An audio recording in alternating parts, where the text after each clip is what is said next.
All right, so we should be live here. Try and get this microphone in a perfect spot here. Make sure you guys can hear me okay. And as I don't know if any of you guys went to my Facebook live stream the other day, but if you did, you would have seen that we had a new microphone. So that is a good thing. So let me test here on my phone.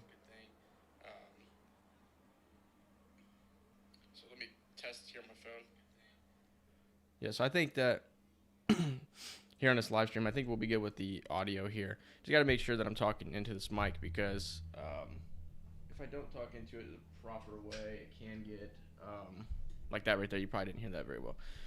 It can get a little hard for you to be able to hear it.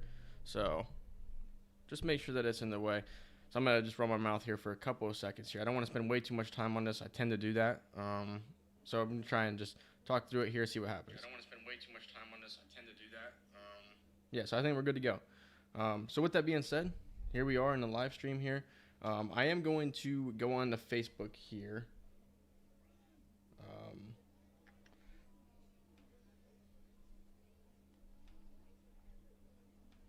Give me 1 second, everybody.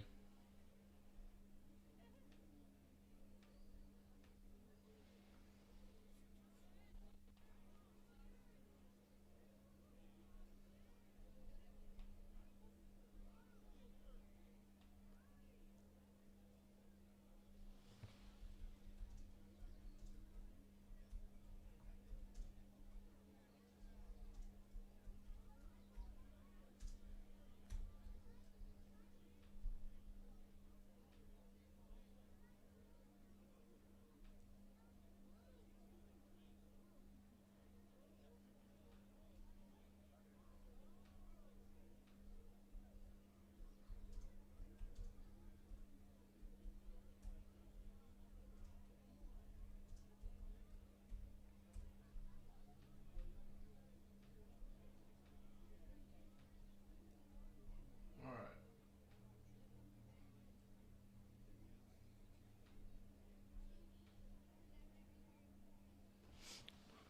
All right, so we should be good. And then last but not least, before we really get started here, gotta start your day with this. What is it? Black Rifle Coffee Company, caramel coffee. So that's what we're starting the day with here. And I actually have tried this before, so I'd be a liar if I said this is a review. So just crack into this thing.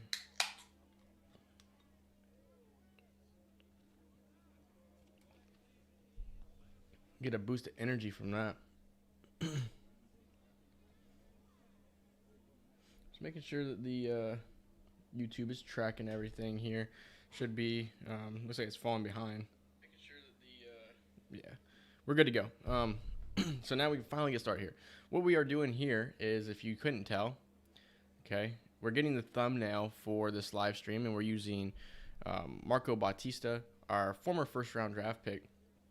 You can check out his swag a little bit, but I only saw one pitch, and that was it. So from this point on, we're going to do a player lock here with Marco Bautista, and then we'll continue moving through and press through the month of June. I will say I played the first game of June against the Cubs, I believe it was, and we'll talk about it.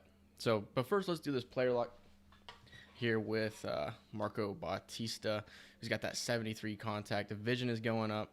Really liking what I'm seeing out of Marco Bautista. And that one was crushed. That one's going to go down and bounce to the wall. He's got the speed to slide in the second. Probably could have just been in there standing up. 107 off the bat for Marco Bautista. His 20th double at Double-A this year. Now, I will say he is probably closer than ever to being called up to. He's got that little stray hair on the back of his neck. Got to get rid of that. But he's closer than ever to being called up to the AAA level. And then from there, he's probably pretty close to being called up to the MLB probably next season, because he's hitting the ball very well at the Double-A level right now. Nobody out here in the top of the first. Now, the one thing with Bautista is his defensive ability. He does struggle defensively. So With that being said, we have him playing DH here at the double A level here. I'm going to try and steal here with Cam Collier up, kind of like a hit and run opportunity. He is not hitting for any power, which is a little unfortunate, and it is a steal situation, so that's good. So we try and get a lead here.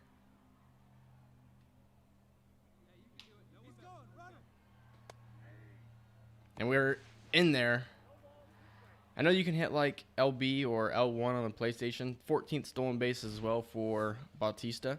So I know you can hit like LB and you can like kind of adjust your slide path. Didn't really feel the need to do it there. I felt like he had the speed. Man, he is so quick. And he's so small too, which is another thing with Bautista. He's not a big guy. I think he's 5'7". If he can ever develop any power, he's going to be a very fun player. Good thing I didn't just run home automatically. So 2 away. Cam Collier hits 163 miles per hour. And then now here's Felipe Campaneris, who's getting playing time due to an injury at first base, I think at the AAA level. Or was it maybe? No, it was Michael Triana. So now Felipe Campaneris, our maybe 3rd round draft pick from a year ago, or 2nd round draft pick, is up and he strikes out. So Campaneris, really not what we would like out of him.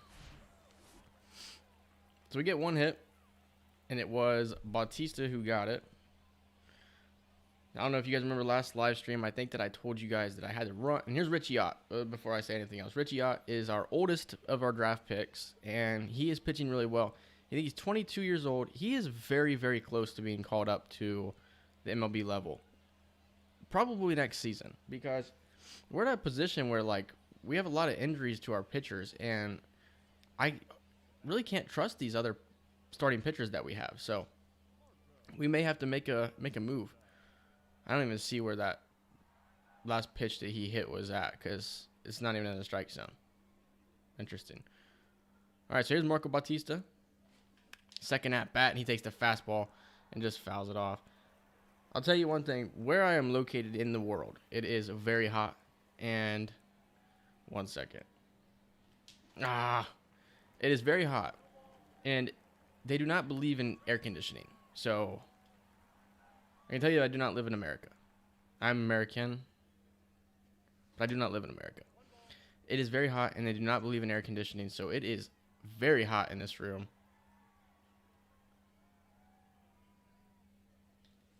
Strikeout. And so I do have the fan going. Move this ahead here. I do have the fan going here in this room that I have. You may be able to hear it, you may not. I really don't care if you can hear it, because I need some kind of air, something to move the air around in this room, because if I don't, it's going to be way too hot. And it's only going to get worse. It's June. Start seeing some more pitches here with Bautista. You know, I had been talking about how I want to do live commentary, and I think I'm still open to doing it. But the one thing with live commentary that I've seen with like baseball is that it's very hard to concentrate when you're doing live commentary playing MLB The Show. There we go. There's a base knock for Bautista up the middle. I mean, he is hitting everything. This guy can hit everything.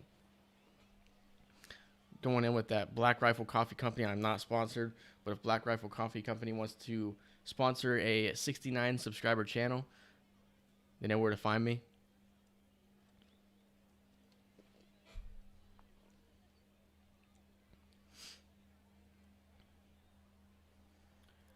So Matt Lloyd batting second for us. Kind of thought about stealing. He's not going to get me a second. Oh, okay. I realized there was only, I thought there was only 1 out. There was 2 outs. Makes more sense. So I'm trying to move a little bit quicker here. We gotta start picking up the pace in this game, just because I want to get through the whole month, and I don't want this live stream to take a long time. Curveball comes in. See, that 73 contact is so good. And everything, if you go and look at his ratings, we can do that after this game. Everything is rising. There's not one attribute that is declining. I think the only one is like base running aggressiveness and steal, which makes no sense to me. He's got 14 stolen bases, was it? 13, 14? Oh, dang it. All right. So, are they going to call that a base hit, or are they going to call that an error? All right, another double. 21st double for Marco Bautista. This guy, I'm kind of falling in love with him. Pause. As I'm playing this game, he's still got that stray hair in the back of his neck, though. He's going to have to get rid of that. He's got the little mohawk haircut. We're down by 2-2. 2 as well, I should say. 2-2.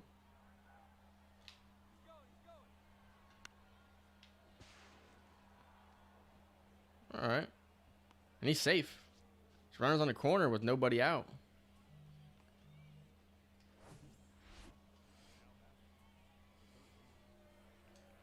And here's our most dangerous hitter, Cam Collier.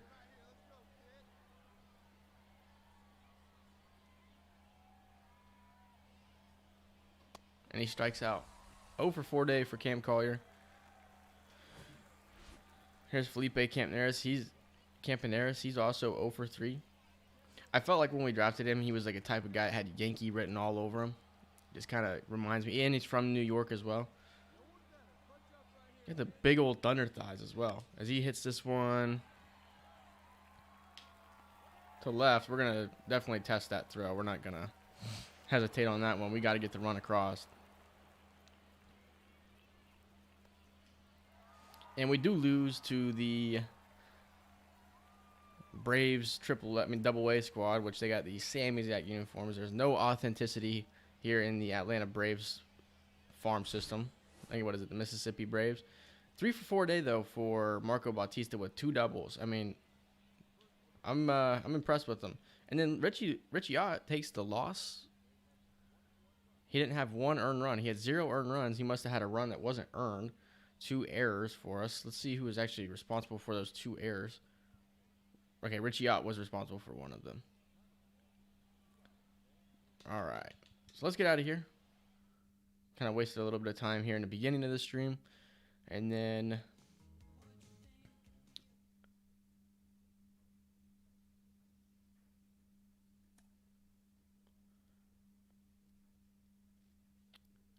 all right. So there is one thing that I want to do before we get started doing anything here.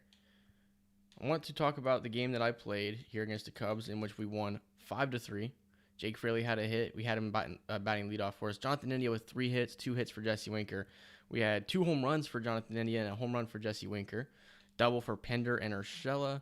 Urshela had an error in the game, but look at the pitching. Graham Ashcraft, 2 innings, 1 earned run. Then Joe Ross came in. Tony Santillan shut things down. Carl Edwards and Alexis Diaz. I'll give you 3 seconds to guess what happened. 1, 2, 3. Graham Ashcraft got injured. And injuries are becoming a very big issue in this franchise. Therefore, I was going to wait until the end of the season, but it's just happening too often. Here's where I had the sliders at. I'm going to move each of these down by 1. So gameplay, injury frequency, down by 1. And then simulator, injury frequency, down by 1 to its default slider spot. So therefore, we can still see injuries in game, but we're going to move the simulator injury frequency down to where average.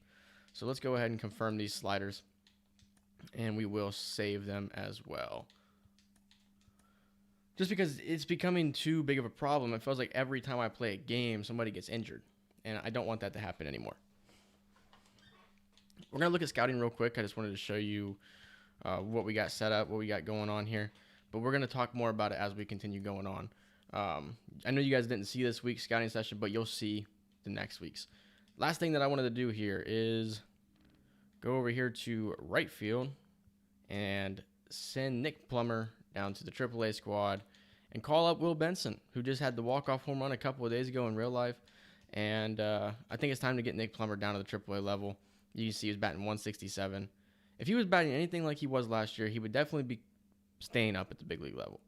Just not doing it. He's not cutting it for us. And then Will Benson, when you look at him last year, he batted 230 with 2 homers. Gonna give him a chance here. See how he does. He's got decent power numbers. So we'll go to the lineup and we will fix that accordingly. I tell you what, folks, it is hot in here. Let's just do that. Yeah, it is hot in this room. So with that being said, we got all of that fixed. I wonder. I wanted to try something with you guys real quick. Alexis Diaz for some prospects. How does the league value Alexis Diaz? Because he's the guy that I feel like we could be moving on from fairly soon. So we'll go through this.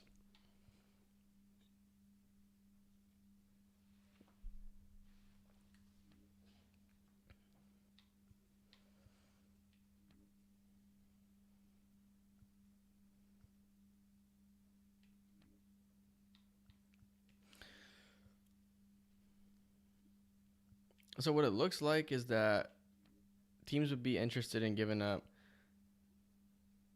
C potential prospect players. If they're B, I think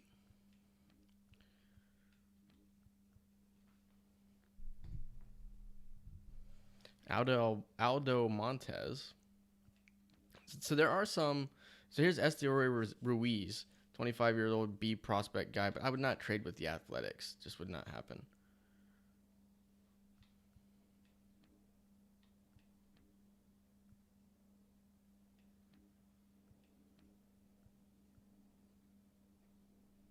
What about Akinori Ono? We even got Yauzer Garcia, right fielder, was just not that good. That's an interesting one. Let's we'll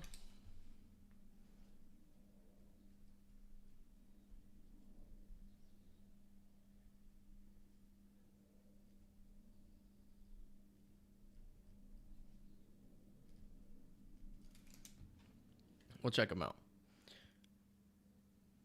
This one, they got 2A potential prospects, but I'm not trading with the Nationals. Not trading with any of these guys. Diamondbacks, Michael Beck, they'd be interested in giving us. We don't need any middle infielders or anything like that.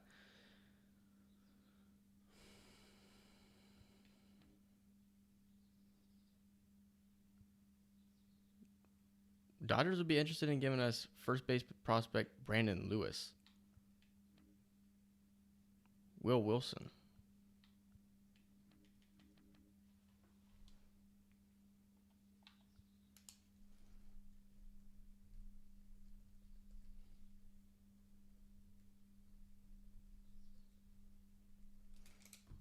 I want to go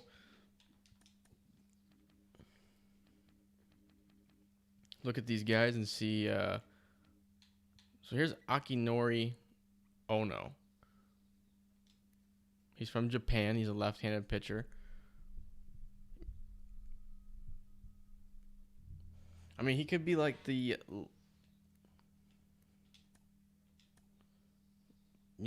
pitcher of the closer of the future for us. 6'5", 198. I actually do really like.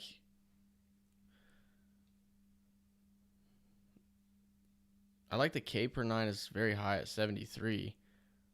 He's somebody we could definitely look to potentially add. I want to guess that they probably drafted him in the last draft. Sorry, I'm messing with this microphone so much. I just don't know if the audio is working out very well.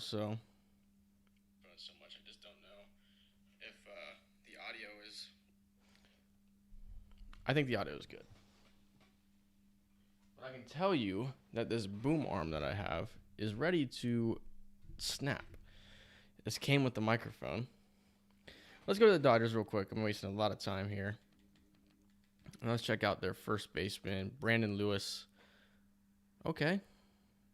Was this a guy that we tried to look at a few...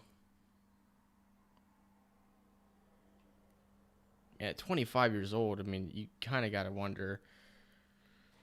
With his vision being at 35, the discipline at 31, the clutch is only at 50. He's going down ratings-wise. I would say no, but I do really, I'm not going to lie to you, I really do like this Phillies closer. But the thing with him is how soon are we going to get him? So what if we were to like send a package with him and like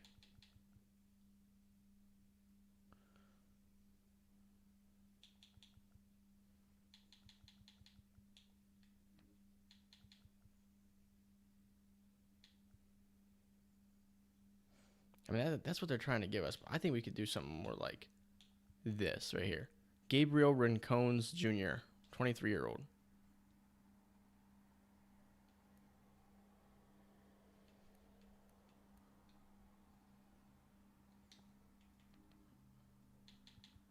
So let's go up here like this.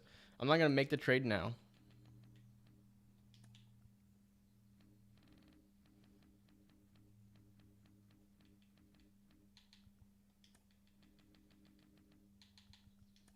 Yeah, I think this is a trade that could get done. So let me take a picture of this because this is a trade that I'm definitely interested in.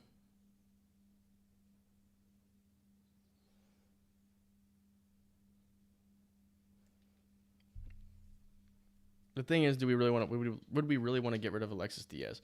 I don't know, but let's do some simulating here. Bats do not have 4 valid lineups. I think it'd be pretty obvious that Nick Plummer is going to be the guy that fills in for the guy that got called up, right? Got a lot of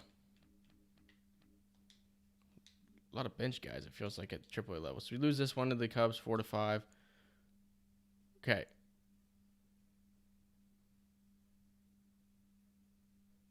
Let's keep Hunter Green on the 15-day IL. Graham Ashcraft's no longer injured, so that's good. And we defeat the Cubs 5-0. 2 hits for C.J. Cron. Spencer Steer got that average back up to above 200 as he went 4 for 4. Gio Urshela with a home run. Brandon Williamson 7 1/3. Only allowing 3 hits, no earned runs. Carl Edwards comes in, shuts everything down. As we're 31-29, so make sure the pitching rotation is where we want it here. I don't want Joe Ross starting. I want Brandon Williamson starting. I also want to make sure that Brandon Williamson is not going to start this game. So we want Williamson after done. Like that. That's how we want it right there.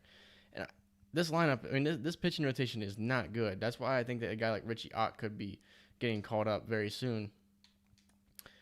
So we're now here we are in the Toronto series. Let's see pitching rotation. We got some cold streaks. Nick Lodolo. Anybody got a hot streak in like the lineup or anything? Jake Fraley's got a hot streak batting .314. India. I think these are guys that I want to focus on for sure. Gio Urshela continues to have his hot streak. Yeah, let's get some player lock games here. And let's get one with Jonathan India. I think that you guys missed the... So it looks like we got a viewer in here. What's going on? I encourage you to leave a like. So, Jonathan India, you guys missed the 2 home run game. But he's batting .329 for us. And only 7 home runs. But he's been playing really well. Ellie De La Cruz has now moved down in the order. Batting 5th and hitting .261. And then from there, the rest of the guys from 6, 7, 8, 9 have just not performed that well. We're also missing Tyler Stevenson, Stuart Fairchild, guys that were playing pretty well.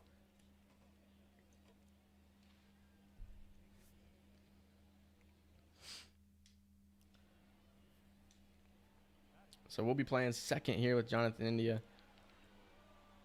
2 away here. Andrew Abbott on the mound, and he's already given up 2 runs, so that's not good at all. Here's India. Alejandro Kirk. I got to say, he's a lot more compact in real life. So, Ricky Tiedemann. 325, 3.25 ERA. Holy crap. So here we are. Our first pitch swing in. Third baseman can't corral it, but he'll throw on to Vladdy for out number 1. Is that Matt Chapman over there at third? No, Whit Merrifield. Okay.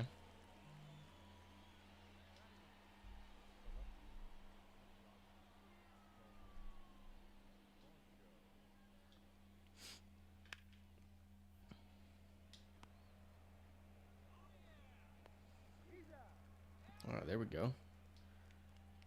So runners on second and third now. Andrew Abbott kind of felt like he was starting to settle in. Now it feels like hopefully we can make a play here. And we do. So 2 earned through 2 innings, I believe is what that is. Yeah, 2 innings. And now we've tied the game up. We have a chance to take the lead with a runner on second and Jonathan India to the plate.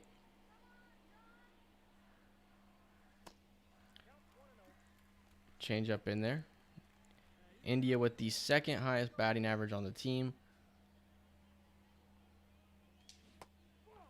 As we'll watch the slider.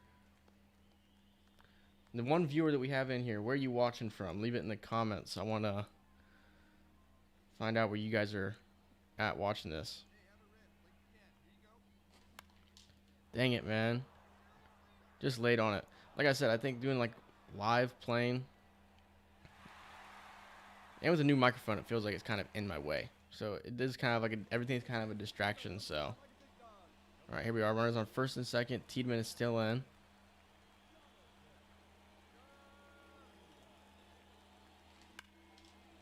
All right, that's a base hit. It's going to score somebody, hopefully. Got thrown out. She said Cali, specifically Fresno. Okay. I don't know if I could do the weather out in California, man. It's hot where I'm at. I don't know if you've been in here for the beginning of it, but where I'm at right now, they don't believe in air conditioning, so it is extremely hot everywhere. And so I have like my ceiling fan, and that's the only thing I have really to kind of keep me cool. So definitely going through it right now, and it's only June, so it's going to get worse.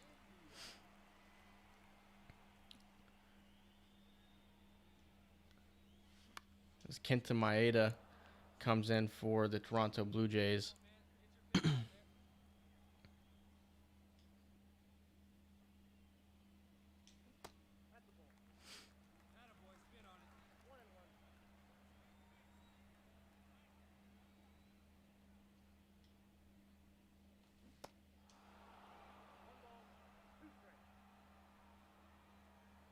Yeah, that's where I'm from. 1-2 count here. Strike 3. So I'm from Ohio originally. So yeah, I mean it gets So right now I'm in Germany. So I'm in Germany. I'll be coming back to the United States soon, but I'll be in Germany for the rest of the summer. So I'm gonna be struggling until then. But I'm from Ohio originally, so it gets hot, but I know it doesn't get up in the hundreds consistently like I bet it does in California. But like AC is a necessity though, and the fact that here in Germany they don't believe in it, I don't know how they do it.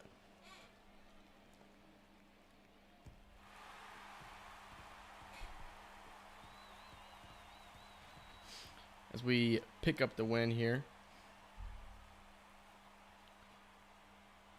Jonathan India goes 1 for 4. Lucas Sims picks up the win here. 3 hits for Heriberto Hernandez, 2 for Spencer Steers. So looks like Spencer Steers kind of on a little bit of a run here. So I'm in Germany because I'm in the military, so that's where I got stationed at. So I have been here for a little over 2 years, like 2.5 years now, and so I'll be heading out of here in like 4 or 5 more months. It's not bad, but once you leave the United States, you kind of realize how much you miss it. So definitely wouldn't mind getting back there very soon. So we pick up back-to-back wins. Now we're 3 games above 500, and we'll continue to simulate here. We lose this one 3-11. Lodolo on the mound for that one, so that's not good. Jay Allen be injured for a couple days. We'll go ahead and just keep him active. He wins 6-4 in this game. 2 hits for Ellie and 2 for Gio. And then Graham Ashcraft bouncing back from injury. Yeah, it's nice. You know what branch your uncle was in? Because Germany, it is a nice place. Like the country is nice and everything like that. Takes some getting adjusting to the people and the culture here, but it's a really nice country for sure. So now we got Jose Suarez, that are lefty, so we'll simulate past this game. Trying to get a walk-off. Hopefully we get it. All right. keep Drew Mount active. Now, I forgot about the White Sox. They have Shohei Ohtani here in this franchise. So I actually kind of wanted to get a game against Shohei. Maybe we'll have to do like a player lock against him just to get some at-bats against one of the greatest players of this generation. So now I want to get a player lock game with Jake Fraley, and then we'll continue simulating here. As his average is now going down to 301. Looks like the third highest batting average on the team is Gio Urshela. And then from there it's Jesse Winker. Yeah, we so I'm Air Force, so we interact with Army guys a lot. Don't really like train beside them or anything like that, but we have Army bases and Air Force bases very close to each other, so we see them when we go out to like our stores and stuff like that. So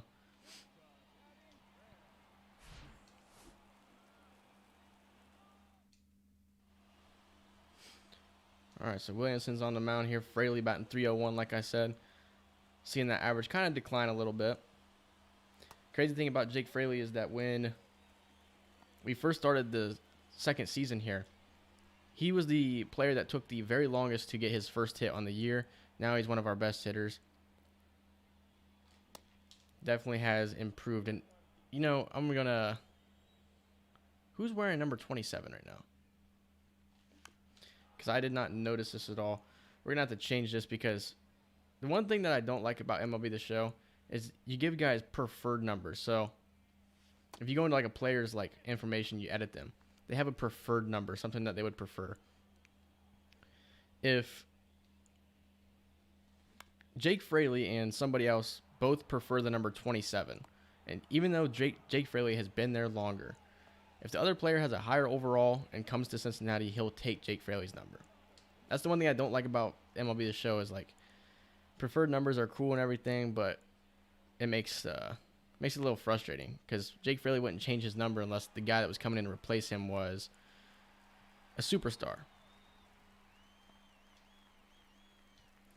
Here's Brandon Drury, a former Cincinnati Red, now playing with the Angels. It's something I just noticed. We're both wearing our red jerseys as this one's back.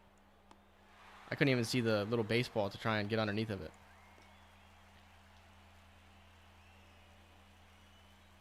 So I'm guessing if you're watching this, you're a baseball fan or sports fan in general. So that one's belted to left field. So if you are, I'm guessing you're probably a Dodgers fan, if I had to guess, being out in California. Seems like there's a lot of Dodgers fans out there. Could be an Angels fan. You could be a Padres fan. I don't know. Heck, you could be an A's Giants. Okay. Giants fan. Not bad, because if you're... I know that you being a Giants fan, you probably dislike Dodgers fans more than I do, but I know that I dislike Dodgers fans. They have been... they've been blessed recently.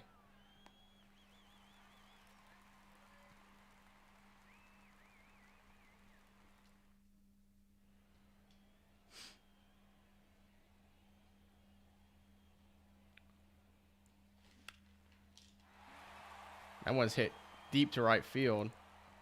And it's gone. So Jake Fraley ties the game up at 2 apiece with number 28. Makes no sense.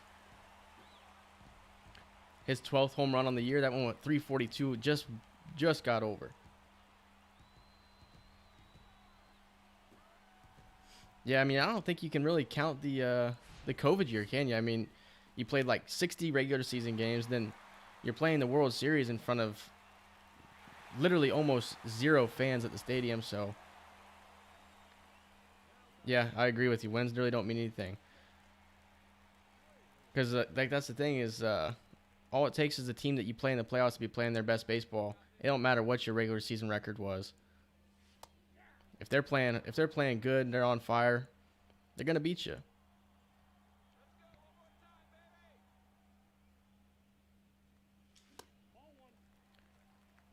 It kind of does feel like the entire like COVID year, none of those were really taken serious. Just kind of felt like when you take the fans out of the equation, it really makes it a different game.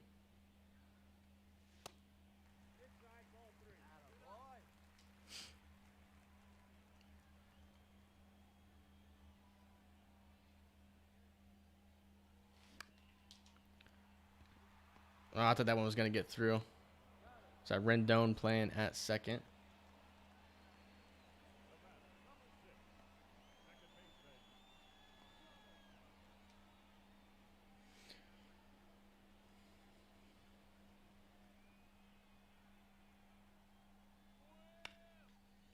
Chance to rob it. I think it's R1. Last time I... You're not robbing that one.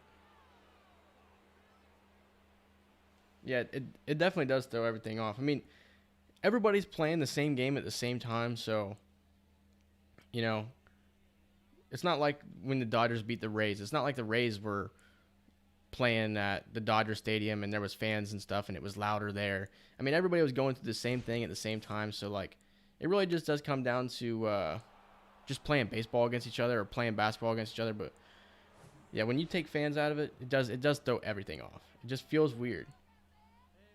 Because I think that, like, home field advantage is a real thing. I think that, like, the fans being there can definitely impact the way that the game is being played, especially in, like, football. Like, that's my that's my favorite sport. So, like, football, like, a loud crowd can affect how a team plays.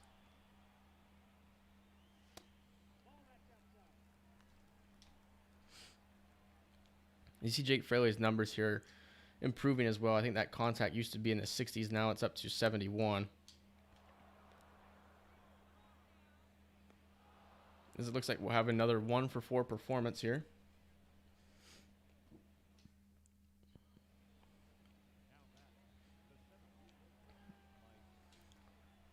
Mike Trout's 1-for-3. We got Carl Edwards on the mound.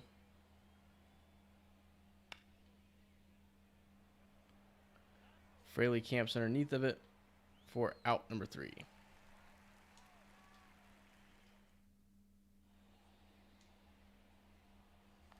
Here's Hunter Renfroe now.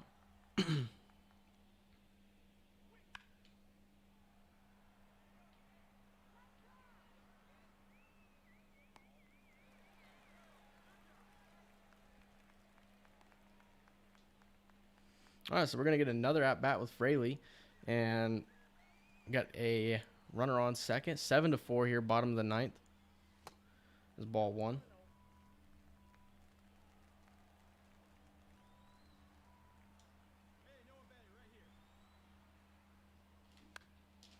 And we're seeing that average decline now below 300 for Fraley.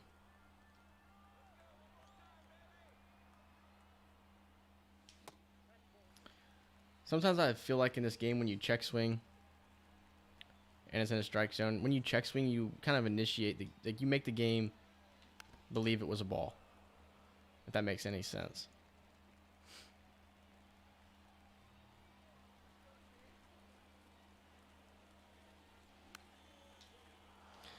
All right, so Fraley pops out 2 in the game. He was the last out. I didn't even realize there was 2 outs. So are you in school, or are you summer break, or are you above 18, college?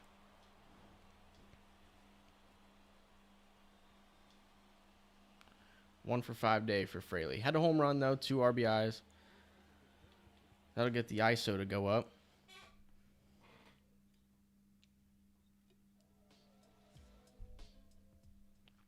Just got out of school. Summer break, man. Yeah, senior year is fun. It is definitely fun. Kind of got to take everything in. I don't know if you plan on going to college or anything like that. But for most, it's like the last chance you get to spend that time with your best friends and everything. So it's a fun year. So let's go ahead. We'll look at... Okay, so finally we got some trades. Jack Sawinski gets traded to the Mets for Mark Vientos. The White Sox acquired Jake Cronenworth, and the Padres acquired Lance Lynn. Kind of a weird trade, I feel like, on that one. And then we got the Tigers and Phillies kind of doing whatever they want to do. I feel like the trading definitely starts happening in June is when it begins. Due to that, I'm actually going to set my trade block here. I want to add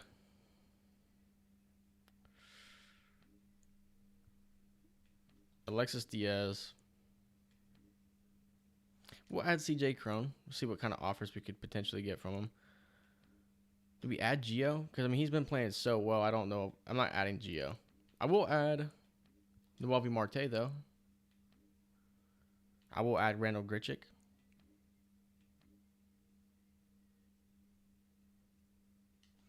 And that's where we'll end with the setting our trade block. Let's go to scouting here. All right, so here's Miles Ruiz from California. So 5'11", 190. Looks like he'll probably be pretty good. He's just a really fast guy. His fielding's probably high because he has very good range. His hitting looks like it's going to be like just average. So we'll go ahead. We'll cancel his scouting assignment here. And then we're just kind of, at this point, we're going through and looking at a lot of relief pitchers here. So that's what we're doing right now. I mean, are we doing the central? We are definitely scouting the central region, I think, right now, right?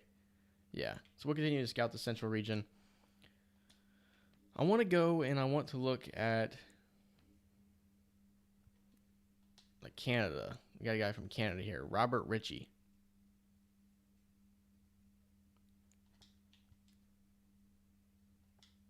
I can't believe I haven't looked at any of these guys here in left field. Yeah, so we're going to go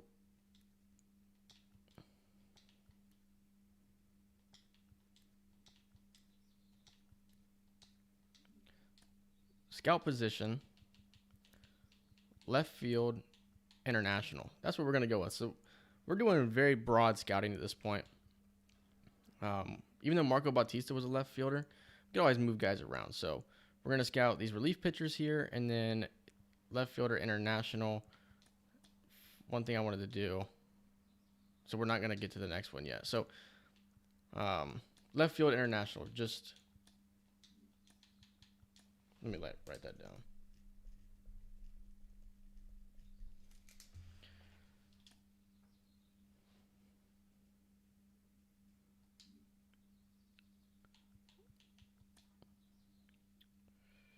Central.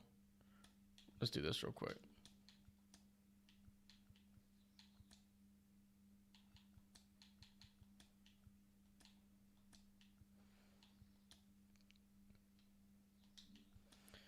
Let's do this right here. I wanted to kind of go through here and look at some of these top prospects here. Got Drew Kendall, 5'11", 183 out of Venezuela. Looks like he is like the clear-cut #1 player in this. Let's go to my board. Team rank. Then we got Brandon Lowry, who we didn't scout because I feel like there's no reason to scout him.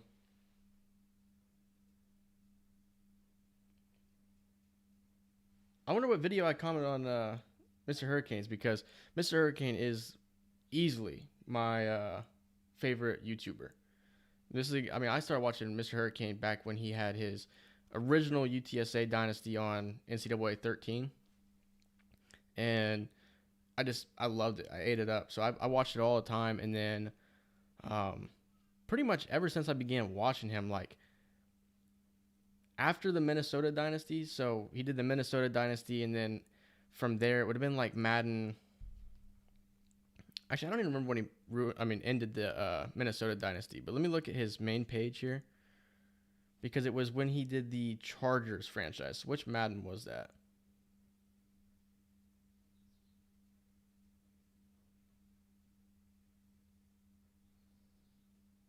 Had to been like Madden 17. Yeah, Madden 17. So Madden 17 was when I started watching Mr. Hurricane religiously. I'd watch every video. So he's definitely like the #1 inspiration from when I started watching him. And then when I started watching him heavy with Madden 17, I always was like, man, I wish that I could do what this guy's doing. So that's kind of what got me into this. Is I tried to dabble around with other things like commentaries or my sports opinions and everything, which I am going to try and do more of. But yeah, definitely playing like franchise games and everything like that. That's all because of Mr. Hurricane. Like, he was the one that got me interested in it, and he's the reason that, it's something that I picked up interest in. So definitely got to give credit to him, especially if I continue to gain more subscribers and everything like that. So definitely credit to him. But looking at Brandon Lowry, his hitting is just very bad. That's the one thing about him, the reason I didn't scout him. Here's Frederick McAlpin. Yeah, you're right, man. That's all it takes, a little bit of support, Support is what keeps guys going. So having you in here and chatting with you is definitely makes it a lot better, and definitely keeps me motivated to keep producing content for sure. He's another guy that kind of looks like a great fielder. Hitting, not too bad, but then Eddie Moreno is a pitcher. At first I was looking at his attributes and I was like, what in the world? But he's a starting pitcher, but he's got a 3-pitch mix, which I'm not too fond of, just because he's got a slider, which isn't bad, but it'd be nice to have like a changeup thrown in there as well. And then here's Andy Burke, who we have number 5 on our board. And this guy's a big-time power hitter. In the future, could have 90 to 93 power versus righty and lefty. And then his arm strength and arm accuracy is really good as well. So he kind of projects as more of like an outfielder, a corner outfielder to me. And then keep going down the board here. Kind of got these guys right here that we're kind of scouting. Juan Quezada. I think that's how you would say his name. K-9 is real low. But both of these guys right here, DeMarcus Chavis,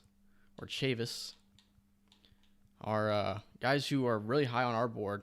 We still need to finish and complete their scouting profile. But here's my favorite prospect, just to be completely honest with you. Gerald Swift. He's got the good contact. His power is not really ever going to be there, but good contact, good vision. Discipline looks like it could be good, and then he's a great defender. He's got real good speed and stealing. He's easily probably my favorite prospect. The thing with him is like he's from North Carolina. You could say he went to Campbell, and he took shortstop from Zach Neto. And right now, Campbell is producing some really good shortstops. So, and then his overall potentially could be really high when he first gets drafted, and his potential could be as high as 89. So he's easily my favorite prospect for where we're going to be picking. We're picking 6th. I think if he was available, I'm definitely taking him. Here's Tim McGrath, another guy who's got really good power, but there's like your main guys right there. From there, we're not really scouting anybody in like the 20s. But once you get up here, you got a couple of guys that we start to look at here. Here's another guy with really good hitting. You almost kind of think, like, would this guy be more of a first baseman? I mean, like, his hitting looks like it could be really good. Out of Japan. He'd be somebody you definitely have to think about. Johnny Couch. Look at the strikeout per 9. That's ridiculous. So, what we were doing, left field international.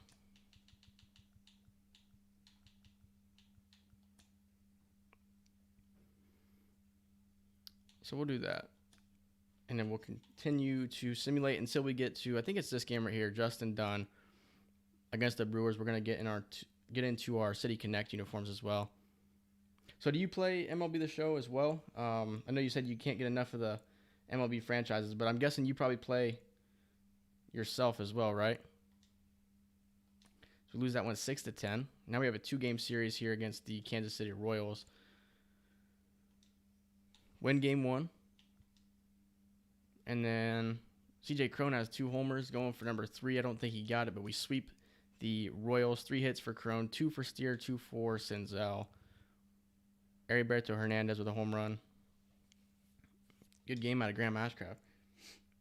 Giants franchise. Did you put anything on YouTube, or you just kind of play on your own? I know with you being in school and everything, it probably is a lot harder.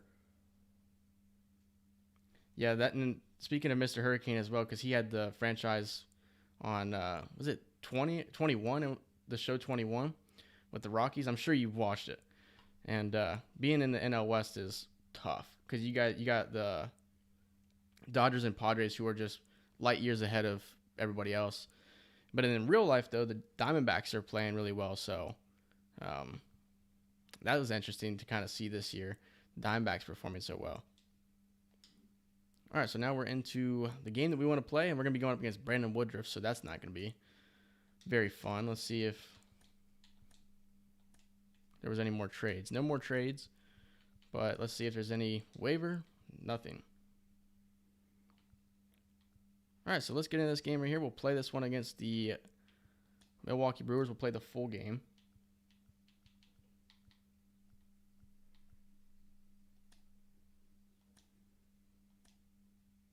Justin Dunn on the mound.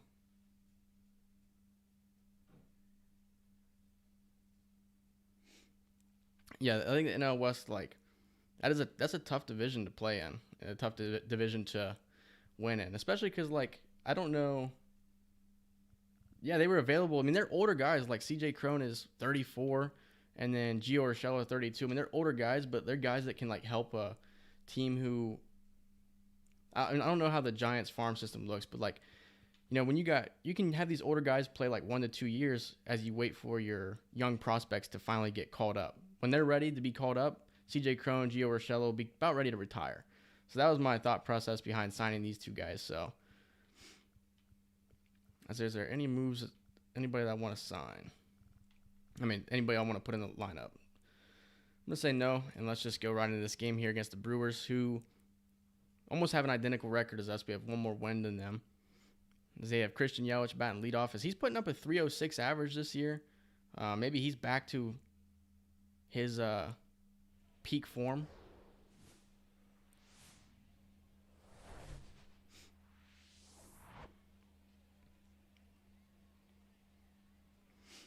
Yeah, I'm in year 2 in this franchise as well. So, when I tried to do Madden when Madden was out, I tried to like go through it quickly and everything and kind of keep up with all what the other YouTubers do.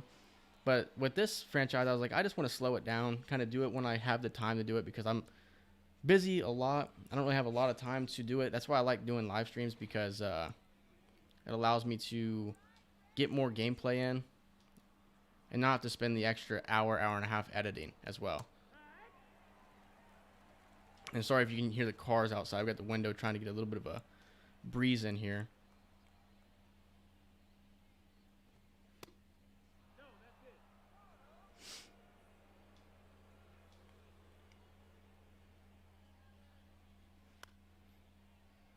I forgot to look at what Justin Dunn's stats were here. Let's look at him real quick.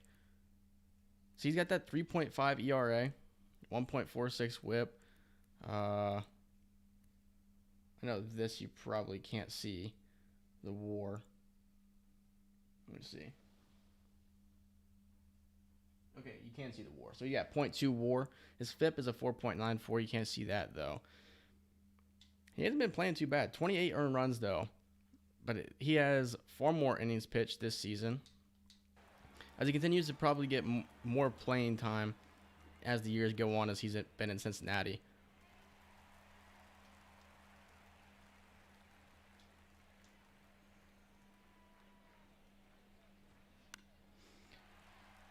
Yeah, I think it's a lot easier to enjoy the show as well. The thing with the show is like baseball too as well in general is just like a slow-paced sport. So that's kind of how I like to play franchise. I like to slow it down a little bit. It's fun.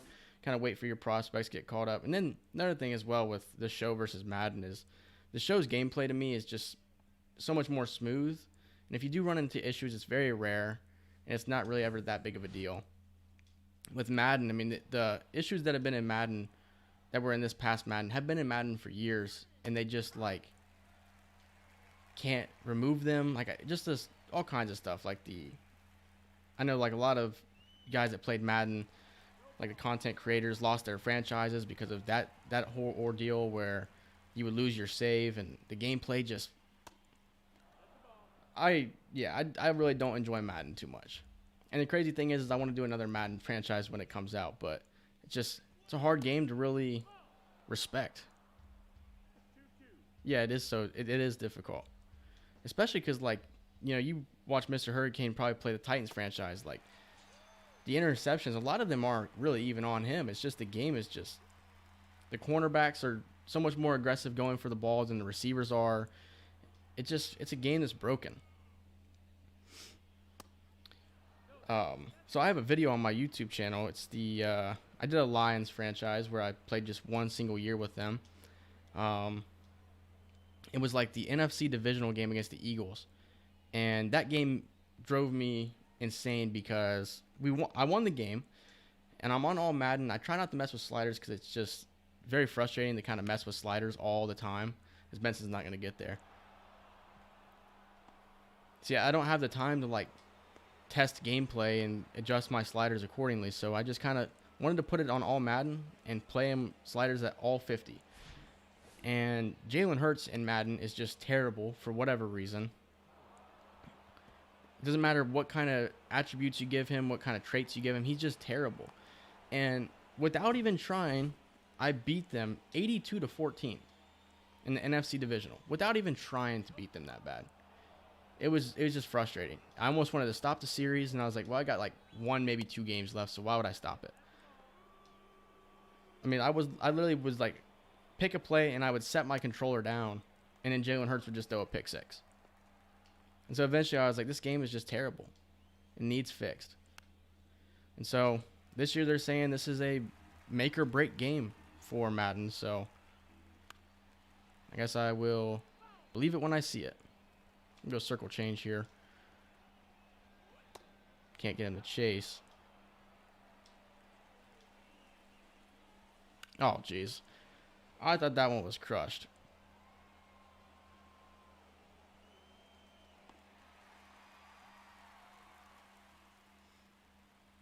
Yeah, like Mat 10 sliders are definitely the best ones to try and use. The problem is like here on my Xbox, I don't know.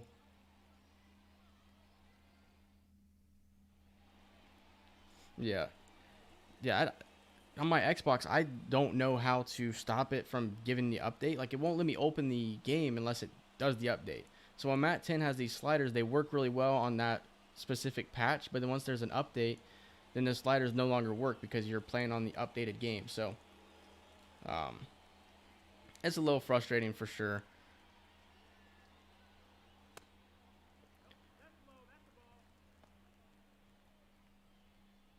Yeah, they definitely can't fix everything now.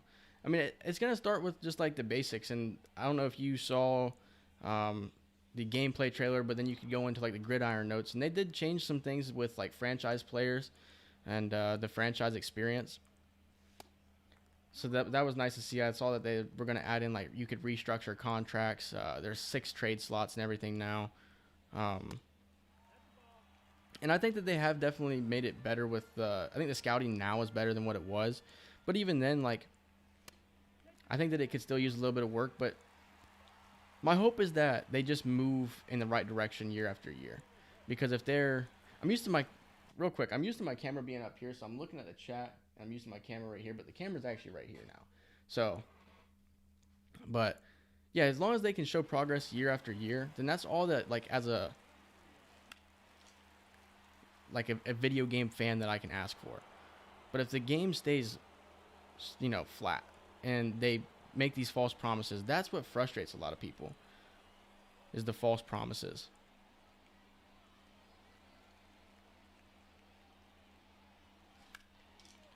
That one's hitting the gap. And I continue to rake with Jonathan India, a 2-run blast. Opposite field.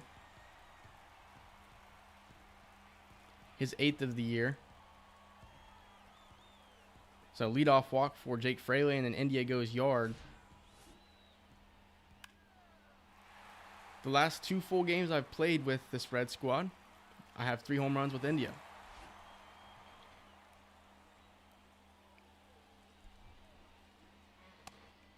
I'm looking first pitch every time with Ellie De La Cruz. Because if I don't, I'm just way too overly aggressive with him. And speaking of Ellie De La Cruz, I talked about it in my most recent video that he finally got the call up. But he has been so exciting to watch. His aggressiveness, his speed, his power, just everything. He's a 5-tool player who can do everything. Here in my franchise, I'm kind of struggling with him, but we'll figure it out with him. 253 average in his second year. Now, one thing though is like a lot of times, sometimes you'll sacrifice your average for good power. He's not really doing that. Guess he's got a 426 slug.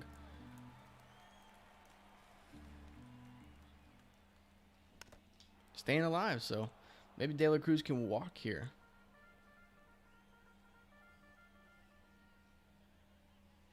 He does. So another base runner for us.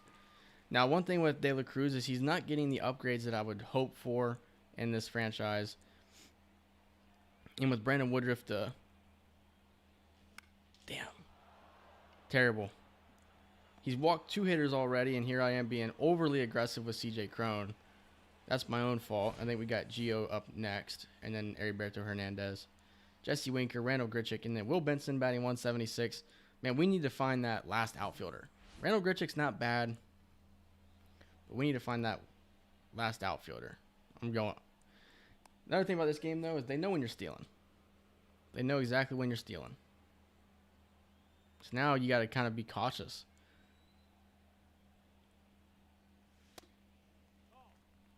Should I go right here?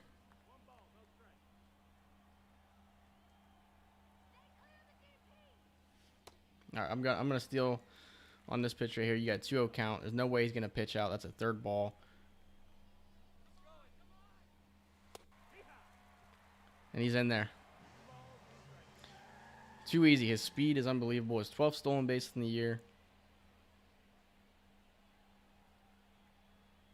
That was right on the middle almost, too. Probably could have done a hit and run.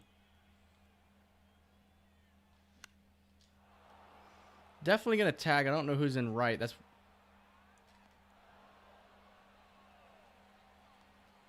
didn't even try to throw to third.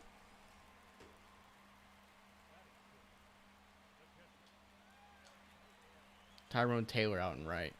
All right, so here's Heriberto Hernandez batting 262. See how many home runs he's got on the year. 5. Feels like he's got way more than that, but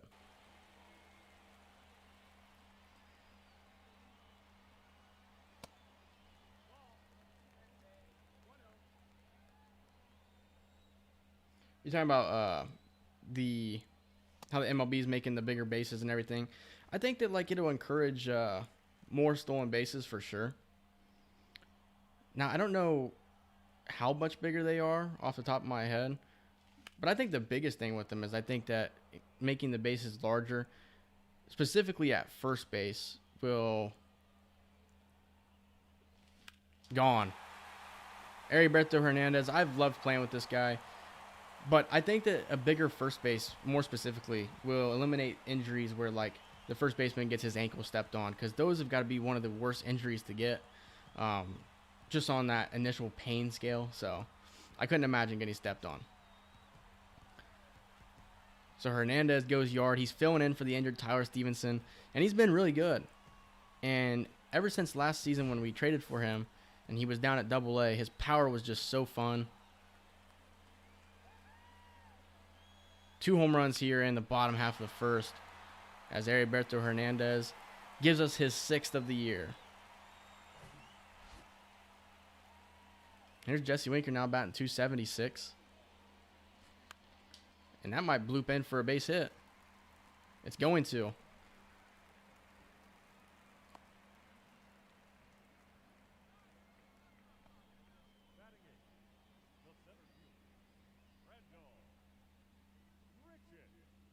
Here's Randall Grichuk here. So we traded for Grichuk. He's batting 222. Not very good. We didn't trade for him. We picked him up in free agency to be a guy who could be a utility guy with Jake Fraley out and left. He has not really played up to the standard that we would like. He hasn't really shown the power.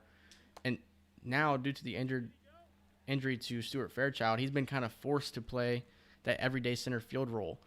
And he's playing good in the field, but he just doesn't hit right-handed pitching that well. Never mind. Another blast.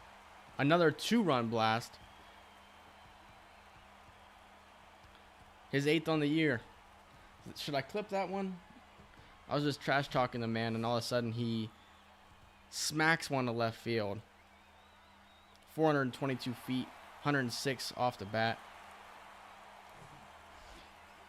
And we got Woodruff out of the game in the first inning. Here is Wade Miley taking the mound now. Now, I want to show you something real quick, Matthew. Before you assume anything, I am playing on Hall of Fame. I look at this every time that I start going off. I will come and look at the difficulty, because I'm like, did somebody switch my stuff? Like, did my wife come in here and switch my difficulty down to rookie mode? So I just wanted to show you that. I even wanted to check myself.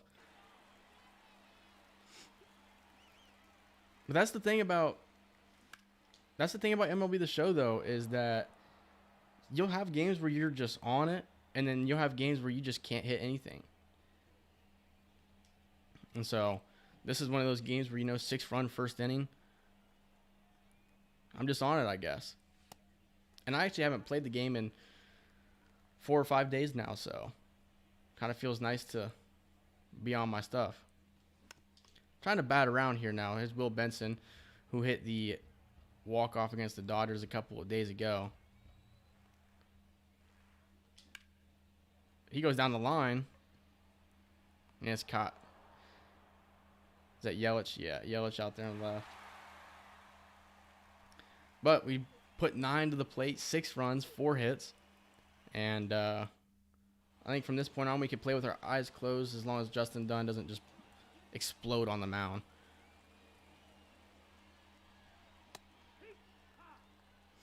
Who do you think has the nicest City Connect uniforms? I got to say, yeah, I agree. Yeah, when you have those games where you just struggle, and then the next game you just come back with a dominant victory.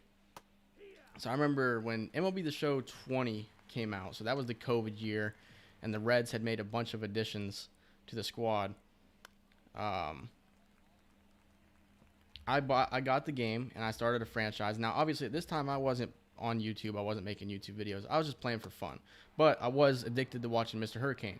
So I was in love with just playing franchise. And the one thing that it was very hard for me to learn is that when you play an MLB game, you have to learn to simulate, because if you don't simulate, it's going to take forever to get through a season. Well, in 2020, I ended up getting... I didn't have COVID, but somebody I was around had COVID, so they put me on quarantine. And it turned me into a MLB The Show junkie. And I ended up playing 120 games out of the 162-game season. Almost completed the entire season. Eventually, I didn't complete it because it just got too redundant, because, I would wake up and I would play 3 or 4 games a day. I just became a junkie. You got to think I'm sitting in my dorm room, I guess is what you could say, dorm room for, 2.5 weeks straight, and I can't leave. So I have nothing else to do, and I just became a junkie, playing MLB The Show 20. And you would have those moments. I'd be playing the game, and I would lose one, and I'd only have like 2 or 3 hits, score no runs, get shut out, and then come back the next game and put up 12 with 6 home runs. So I definitely know exactly what you're talking about. As Justin Dunn is dealing right now, here's Eugenio Suarez playing with the Brewers now. Former Cincinnati Red. Got the 81 power. What's his power against lefties? He's 32 as well. I think this year right here with Cincinnati, these 3 years, 2017, 2018, 2019, he was really good for us. The 49-year home run season was just incredible. Yeah, I like the White Sox for sure. I do like the White Sox. There's a couple of them that are just kind of like the Padres one. The Padres one is kind of just over the top a little bit. But yeah, 120 games is impressive. Because it was probably like 17 days I was in my room and I couldn't. Yeah, I like the Braves. Just because the Braves is that old school classic look, and then I've always just kind of been a fan of the Braves uniform in general. So I like the Braves as well. Angels is nice as well. I do like the Angels. Off the top of my head, I can't really think of any that I just totally dislike. So we're first pitch swinging here against Wade Miley. Yeah, I'd play like four games a day. Yeah, Red Sox. Yeah, the Red Sox one to me, maybe you know. And then the Rockies, yeah, the Rockies like green is kind of doesn't really fit their color scheme, along with like the Red Sox like that baby blue and yellow doesn't really fit their color scheme at all. Now maybe the Red Sox one though has like a meaning behind it, and that's why it's those colors.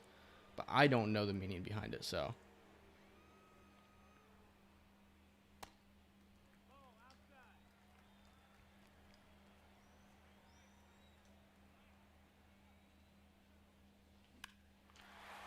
When you're on, I guess. Jonathan India with his second home run of the day. So this is 4 home runs with India in the last 2 games that I've played. Wade Miley gives it up. And then one thing I'll say too is with Cincinnati Reds City Connect and the White Sox City Connect is they're black. So most of the teams wear them on like Friday home games, and I'm pretty sure almost every Friday home game is a night game or evening start time game. So it's not like the sun's not going to be pounding on the jerseys for too long, but you know, when the game first starts, it's going to be hot for the White Sox and the Reds because those black jerseys are going to, the sun is just going to be beating on them.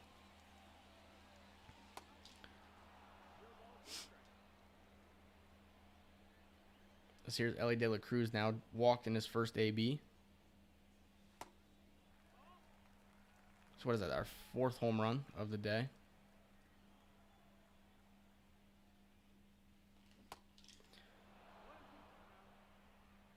Yeah, right. Great American Small Park.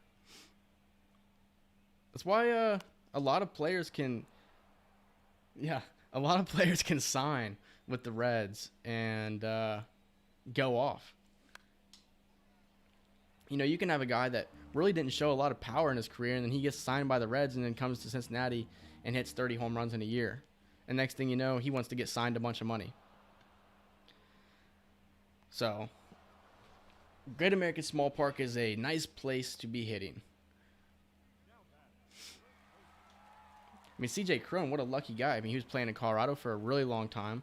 So he was playing at Coors Field where the elevation's so high you can just crush the ball. Now he comes in Cincinnati.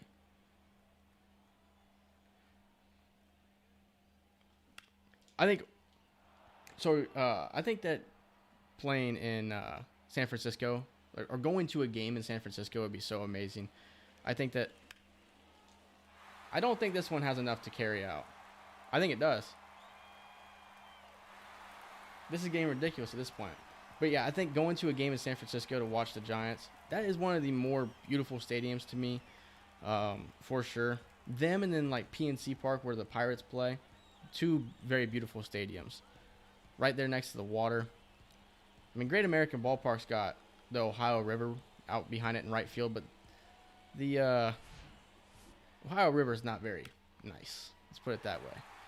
So that's like our 6th home run, or what is it? Our 5th home run. 8-0.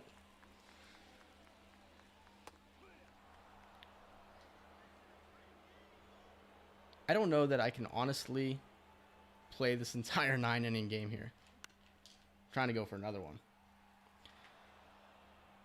38 RBIs for Gio. That's number 1 on the Red squad. There's the hanging curveball. Sometimes I swing so hard I feel like I'm going to just destroy and shatter my controller. Just early on everything. 0-2. Early again. You would think Wade Miley would try to pitch around some of these hitters. Strike 3. So, yeah, I've been to Coors as well. I've been there twice now. I watched them in 2016 against the Texas Rangers.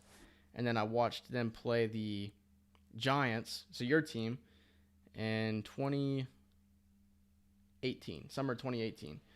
And when I went there, I don't remember the player's name. He wore number 7 for the Giants. It was 2018, and he was your leadoff guy. I believe he was a lefty, and he hit I think it was a first pitch homer to start the game against the Rockies.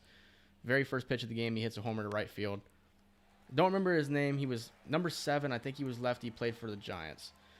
But Coors Field is amazing. It's an amazing place. I think Coors, Progressive, where the Guardians play, and the Great American Ballpark are the only stadiums that I've been to. I'd love to just go on a crazy tour and go to all the stadiums at some point in my life. Places like Fenway and Wrigley would just be just classic stadiums to go to. Kind of want to go to the Oakland Coliseum before the A's move to Las Vegas, because the stories of that stories in that stadium are crazy. So here's Christian Yelich now, up for his second AB.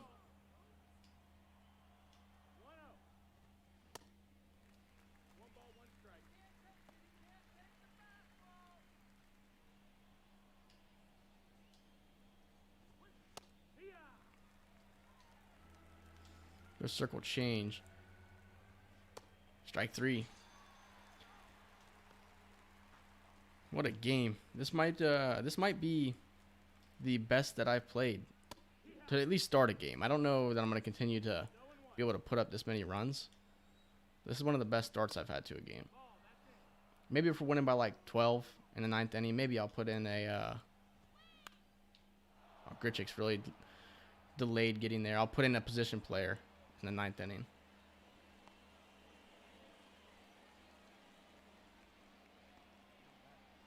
Yeah, it was Blanco. Yep. Now, because, I mean, I didn't forget his name totally. I just couldn't think of it, so I forgot his name. But you saying it, though, yeah, it was Blanco, so.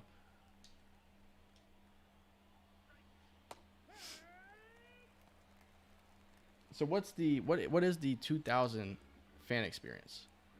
I'm unfamiliar with it.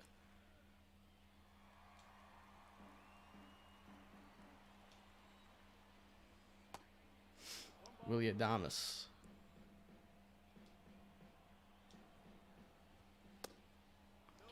All right, pitching around the zone here. Let's try and get him. Strike 3. I actually don't know how the runner ended up on second there. See, sometimes I'm caught slacking right now. Here's Hernandez. Now he's 1 for 1 on the day. Only 52 power against lefties, but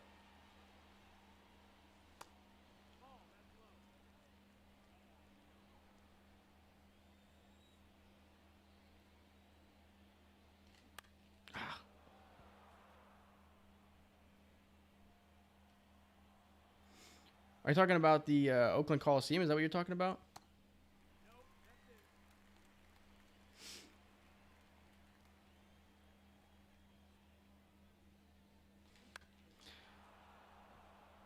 Because I remember watching, I think it's Baseball Doesn't Exist, made a...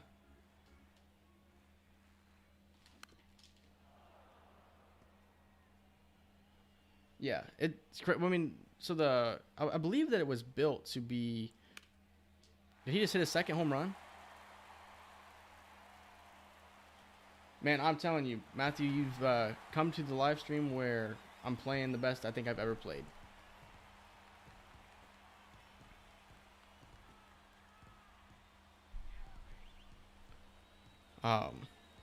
Yeah, I think the Oakland Coliseum was originally built. Was it originally built to be like a multi-purpose stadium where, you know, the Raiders and the A's both played in it? Or was it intentionally meant for the Raiders to play in it? I actually don't know. I think it was probably built to be like a multi-purpose stadium. And so 60,000 fans fitting in that could fit in that stadium.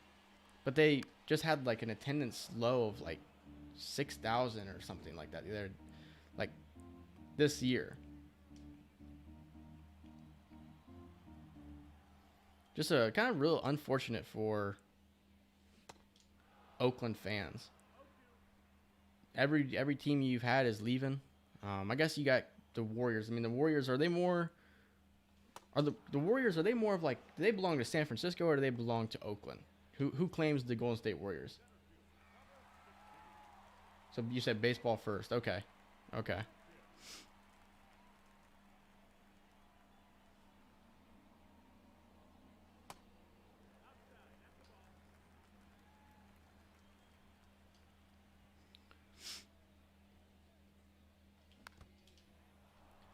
So we have two guys with multi home runs in this game.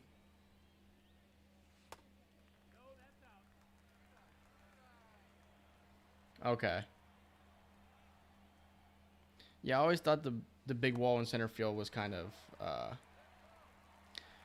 bizarre. And then Al Davis, he's the ah. Let me see. I want to make sure that I'm.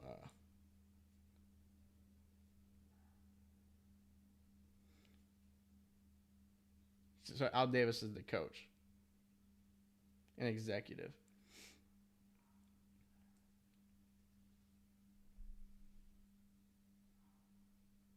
Okay.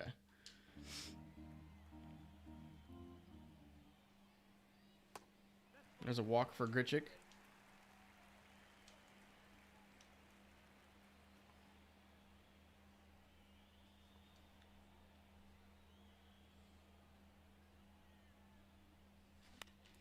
Yeah, I think it's got to be unfortunate to be an Oakland fan because, like I was saying, everybody's gone. Everybody's leaving.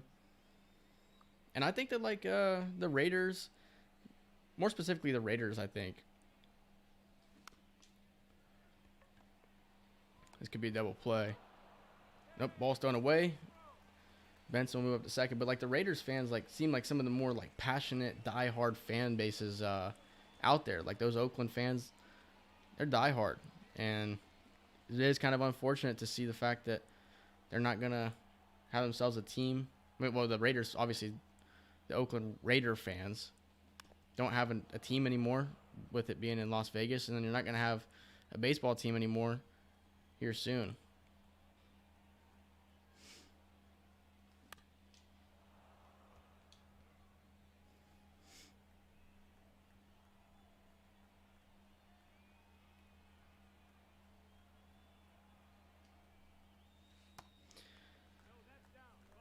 So Fraley can't hit lefties that well, but he does have 63 clutch, so that definitely helps him with the runner in scoring position. And he's going to ground this one over to second for out number 3. So we score again. It's Heriberto Hernandez who hits the solo shot, his second of the day. And we'll continue rocking here with Justin Dunn.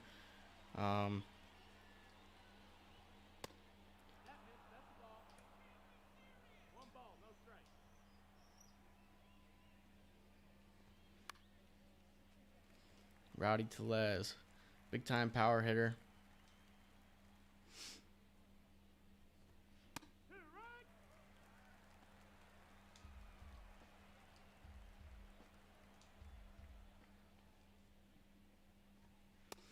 Who is your football team?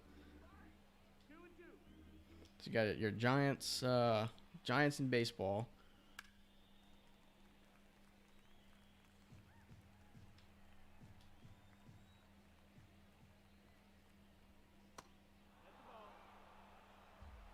Raiders, okay.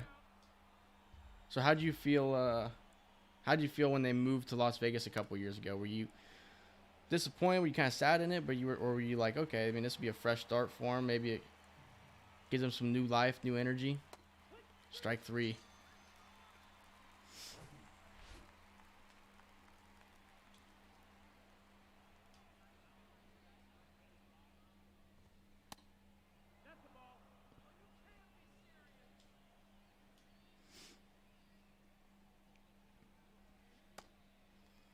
Justin Dunn is dealing right now. He's thrown 63 pitches.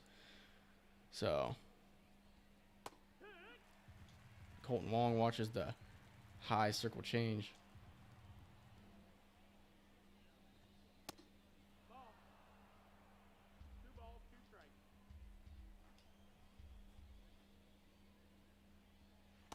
All right.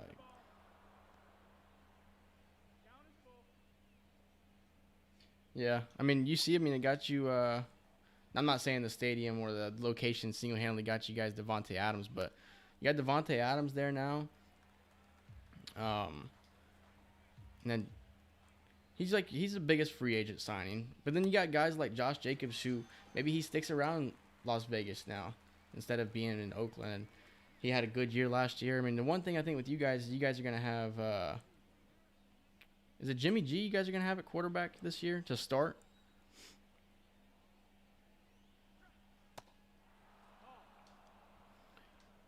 Because it's kind of crazy that Carr would be like the main advocate for getting Devontae Adams there, and then Devontae Adams signs there, and now Carr leaves. Even though, okay, yeah, so probably Jimmy G, but I guess the Raiders coaching kind of wanted Carr kind of out of there, because you guys started Jarrett Stidham for a little bit last year, right? Towards the end of the year, it kind of felt like Carr was his time with Raiders was coming to an end.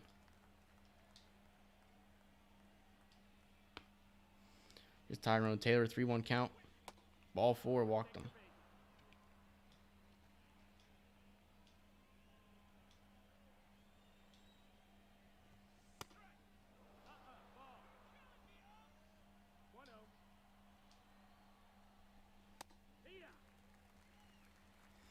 Yeah, which is I always kind of liked Carr. I mean, I thought he was a good quarterback, and I thought like getting him a guy like Devontae Adams was going to help him out tremendously. Now, oh come on, Crone. I'm not a Raiders fan, so I mean, where do you guys think that last year went wrong? I mean, you guys are in the toughest division in football, I would say, other than the NFC North, I think, or NFC South. Yeah, that's the thing. A really good team, really good squad put together. It can be mismanaged, and it can unfortunately kind of ruin its potential.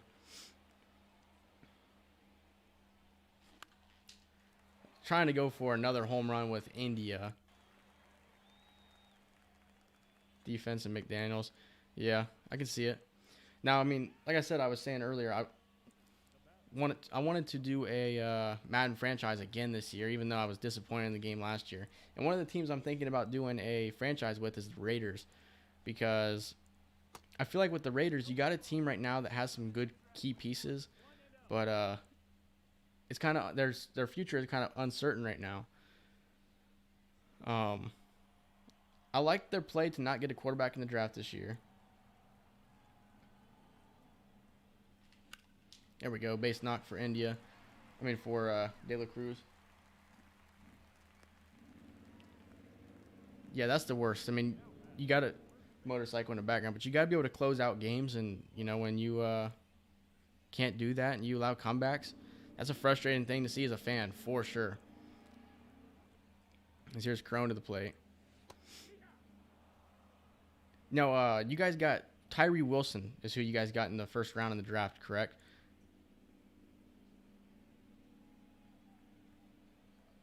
Yeah, I kind of figured Devontae Adams would be a little OP in Madden. That was like that was the one thing that kind of discouraged me from starting a franchise with the Raiders, is because you got guys like Josh Jacobs and Devontae Adams who I feel like you could abuse in Madden, and it doesn't really matter how bad the supporting cast is around them. You can just abuse those guys, and you can put up crazy numbers with them. 0-2 count here for CJ Crone. There's a ball. Yeah, he's a big dude too. Tyree Wilson is a big guy. Didn't really know much about him being out of Texas Tech and everything, but the more research I did into him, I was like, yeah, this guy, he looks like he could be a real good player. And it would give you guys a good pass rush for sure. So that's a good thing. As Adamas makes a really good play, but CJ Crone is easily one of our slowest guys, so it is what it is. Moves the runners over.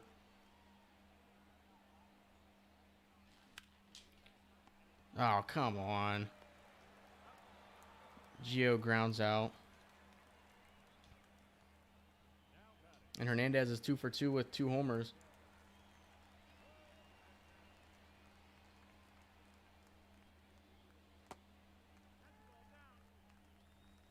His last 7 games, he's batting .393, so he's on fire right now. Ah, man.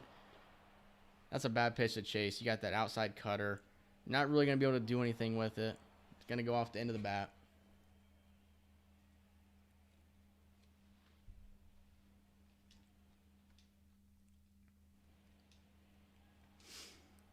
So I'm a Steelers fan when it comes to the NFL.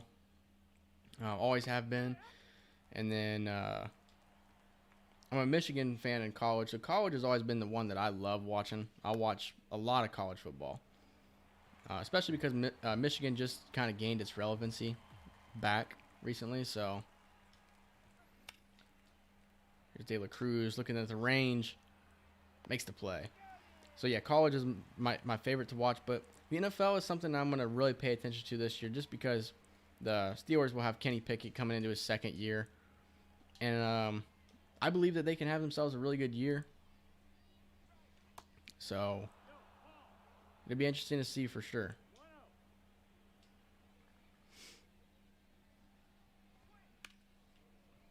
Foul ball.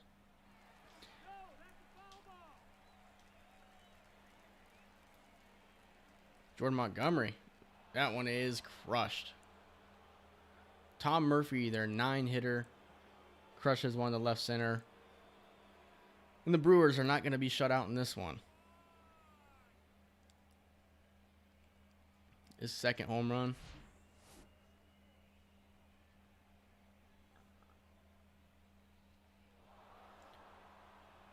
So in the first year, in the first round, we got Broderick Jones. He's a tackle out of Georgia.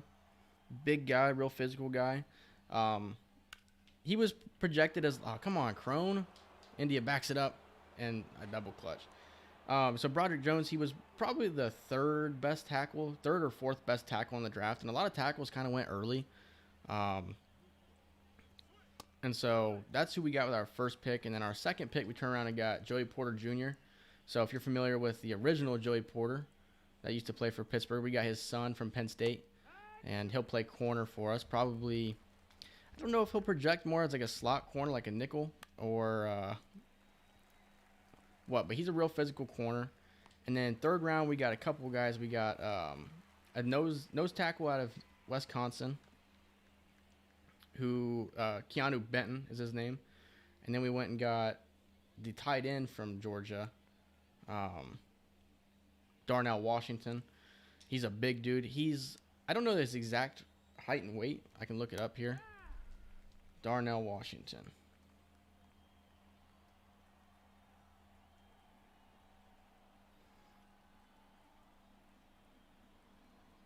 So this says 6'7", 265 is what I just saw on his college page.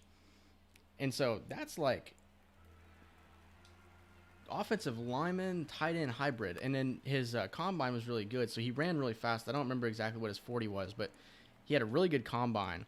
So he's like a freak athlete. He's a guy you can put in there to be an extra blocker, or he can go out and he can catch passes as well. So to have him in a couple of formations will be really nice. So I think the Steelers definitely improved upon the places that they needed to improve upon. So, and the fact that you could go offensive line with your first pick and then risk not being able to get Joey Porter Jr., but then still be able to get him in the 2nd round was a really sweet move for them. As I'm going to warm up Austin Davis. And we want to go lefties, 2 lefties warming up. Let's do it.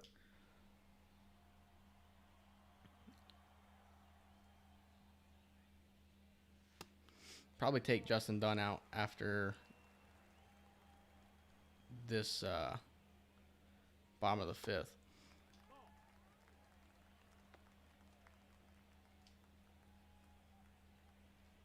Baltimore's winning the AL East at the moment. Cleveland, AL Central. Houston in the AL West. The Angels are 2 games back.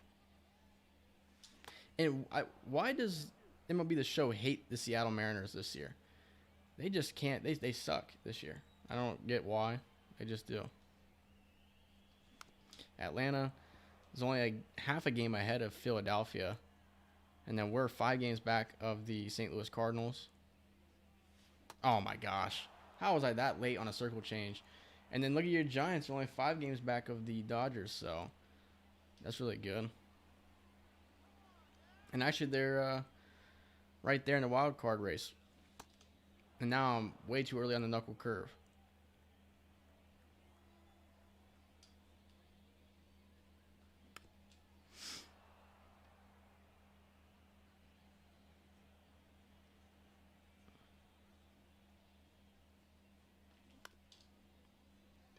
Give me a tough play at third. Suarez got him.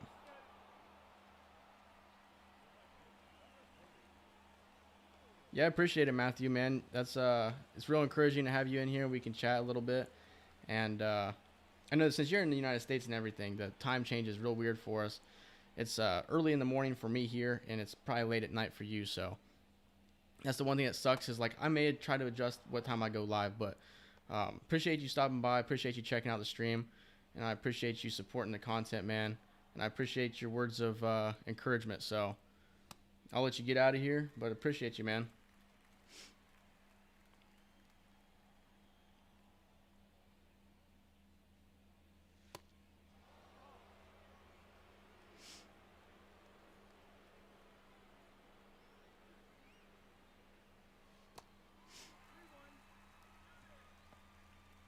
Yes, sir, man.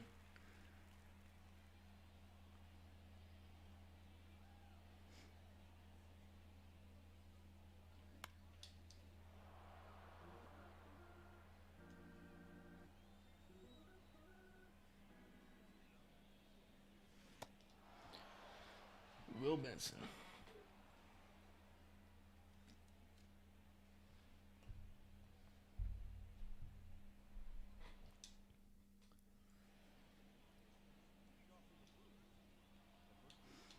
Go ahead and take Justin Dunn out. We'll put Austin. No, yeah, we'll put Austin Davis in. Got that ERA sitting at 3. Somehow 300 average versus righties and lefties. So he lets guys hit the ball off of him, but doesn't allow too many runs at least.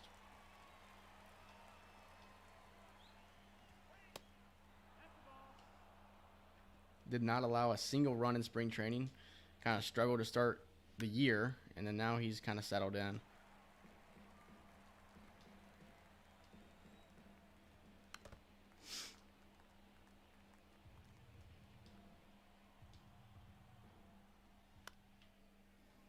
Urshela.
There's a base hit for Tyrone Taylor.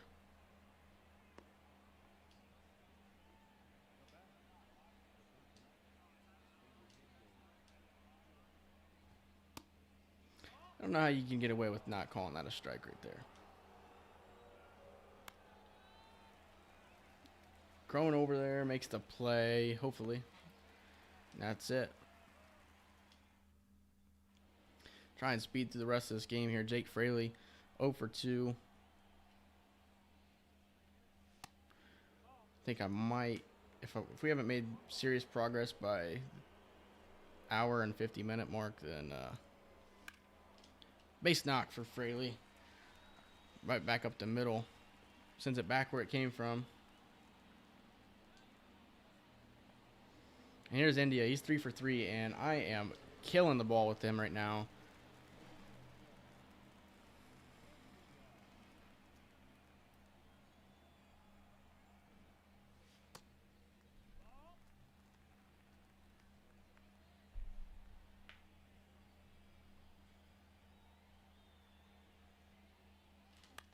Oh, man.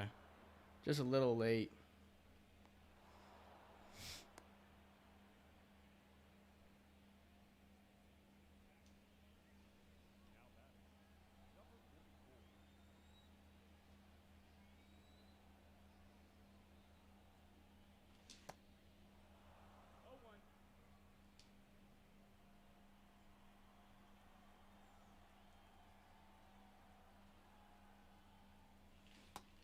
Come on, Ellie. 0-2 count here. 1 for 2 on the day. That 38 vision just really hurts him. Oh, man. And there's CJ Crone, 1 for 3 on the day.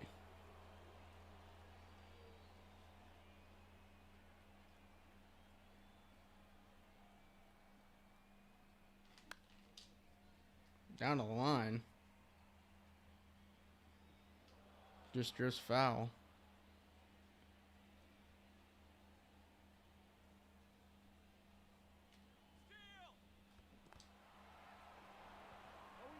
Didn't need to swing there. I don't know that they'll... Okay, so they give Fraley the stolen base. But now that allows Crone's contact to be a lot higher because of his clutch hit rating, so...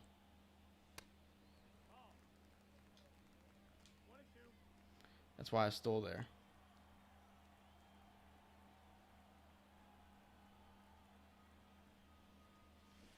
Dang it, man. End of the 6th. 3 more innings to go here. Do I go just keep rocking with Austin Davis?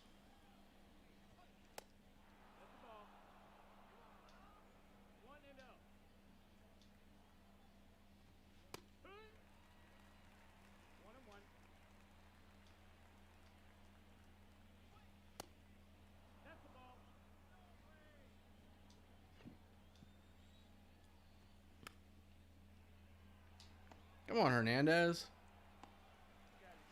Sometimes I feel like he just moves too slow.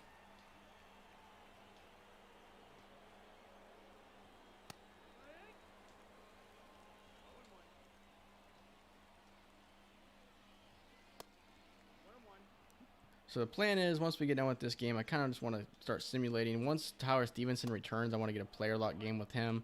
Take a look at scouting, then we'll get out of here. Hopefully the stream isn't going to last much longer because I got stuff that I want to do today. So Austin Davis is just cruising right now. I think I might go with Joe Ross or probably Joe Ross to end the game. So let's go warm up Joe Ross.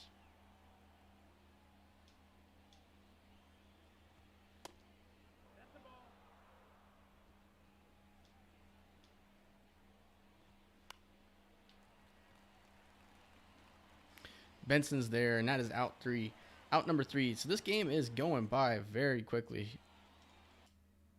6 hits for the Brewers. We have 10. We have slowed down since our first 3 innings. We haven't had a run since the 3rd. And there's Gio Urshela down the line, and he was 0 for 3. Hopefully he cruises into second. There's a base hit for Urshela, a double. His 17th on the oh crap, on the season. Here's Heriberto Hernandez, 2 for 3. Patience.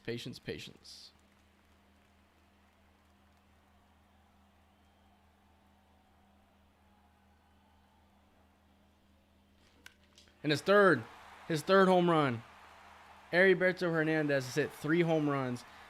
I don't think we're going to get another at-bat with him, which is the unfortunate thing, because he won't have his chance to hit a 4th. But 3 home runs for Heriberto Hernandez. Wow. See, and that's the thing.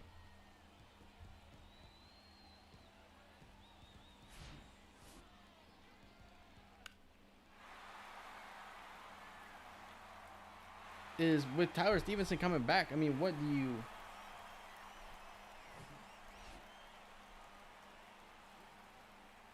I gotta imagine that it's probably very, very loud right now with the noises coming from outside. So I apologize for that. I just can't shut this window because if I do, I will have a heat stroke. It's so hot.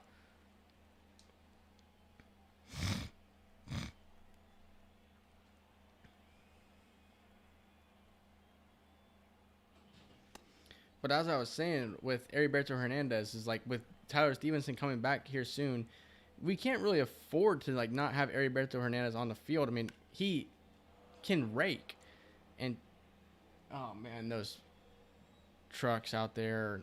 I think it's a garbage truck is going to be really annoying for a second.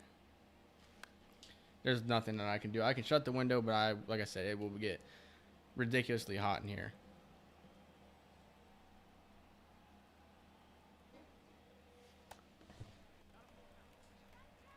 As I say, I didn't realize my light had turned off. It doesn't really matter at this point.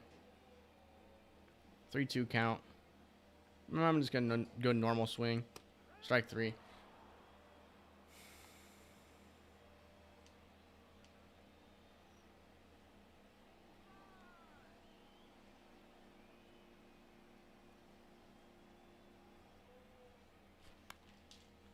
Darn it. Hopefully, it's the garbage is what's out there. And they have to pick the garbage cans up out of the ground. And so it's loud. Hopefully, they're done shortly. As Will Benson has a 150 average. 3 hits on the year.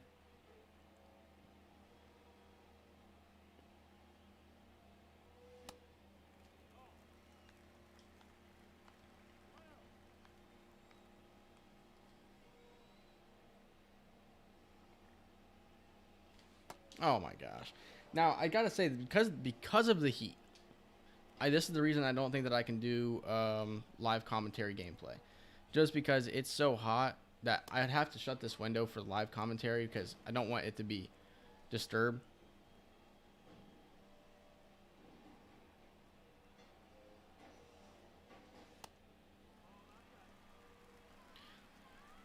Therefore, it would be so hot to sit here and play for an hour and 45 minutes and record gameplay. It would be just way too hot. So, okay, yeah, my light keeps going out.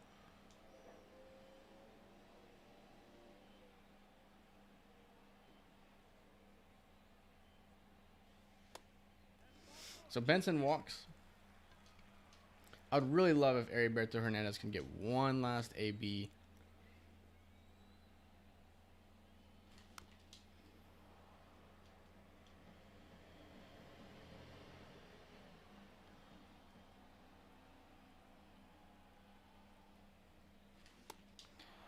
I don't know. I was going to try and have like a position player pitch, but I just don't think at this point it's worth it because I'm trying to get through this game. We're crushing these guys 11-1.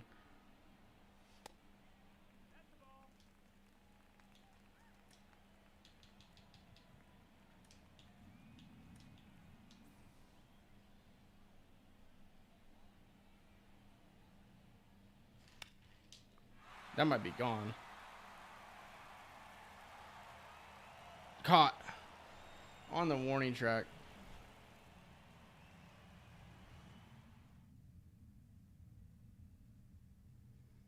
So Heriberto Hernandez hits his 3rd home run.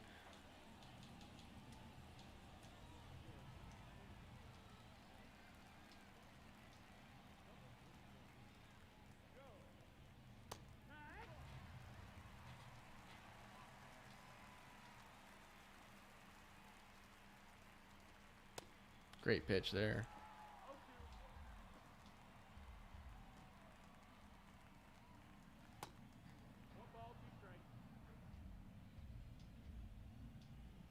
So this is the game of Heriberto Hernandez's lifetime here. 3 home runs. in his rookie year. I got to say, I think this dude could win Rookie of the Year with the way he's playing. And if he does, he's a C potential guy at the moment, but if he were to win Rookie of the Year, he would become a B potential guy, and I'd raise his potential by like 5 or 6 points. Just because it's not realistic that a Rookie of the Year would stay at C potential. It's not at all. If you watch Mr. Hurricanes franchise, Connor Capel won Rookie of the Year, I think as a D potential guy, and Mr. Hurricane raised his potential up to a C. So I think it's okay to raise the dude's potential up by 1. Unless he was already B and he just stays B, then I could allow that. There's a strikeout for Joe Ross. Willie Adames up to the plate now. He's 1 for 3. Strike 1.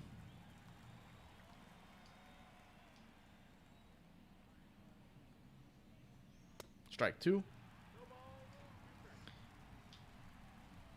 And eyes are closed. Strike 3. Oh. Benson's there to make the play.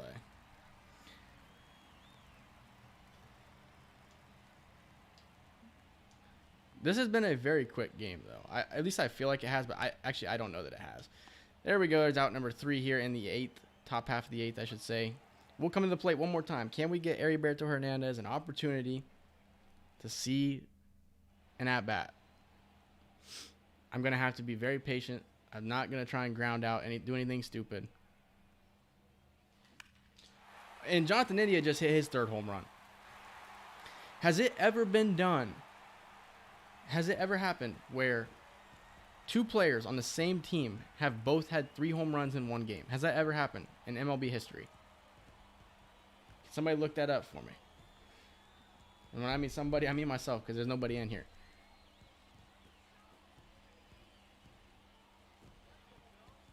Have 2 players ever hit for 3 home runs in the same game?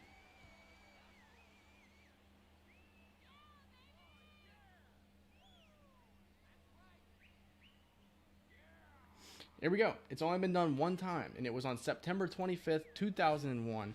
Richie Sexton and Jerome Burnitz both hit 3 home runs for the Milwaukee Brewers in a game against the Arizona Diamondbacks. So it happened one time in MLB history, and it was the Brewers who were responsible for it. And now we just did it to the Brewers.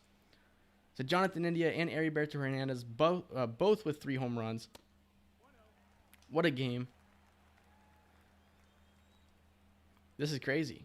Just one of the most bizarre games I think that I've played. Is that Ellie De La Cruz just misses that one. 1 for 4 day for him. Come on, we need CJ Crone or Gio Urshela to get a base knock here. Desperately. Ah, I thought that was it. I really would love to get 4 home runs with Hernandez.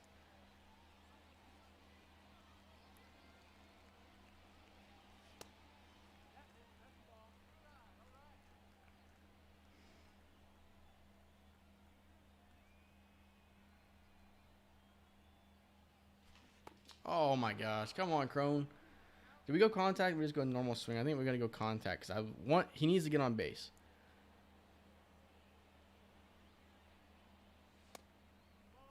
All right. Does he get on? If he gets on base, do we just bunt with Gio Urshela to get Hernandez out to the plate?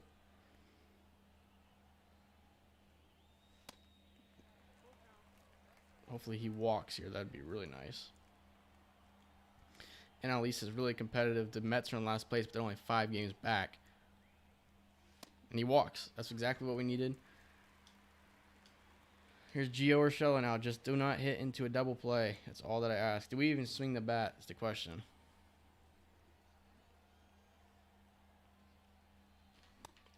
Oh, man. That was right on the middle. Just ages late. Kind of sound British with my verbiage. Ages late. Do I even swing the bat? Do I just let him strike out?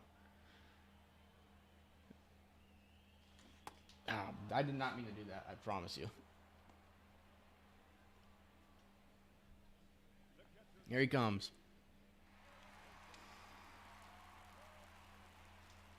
Three homers on the day.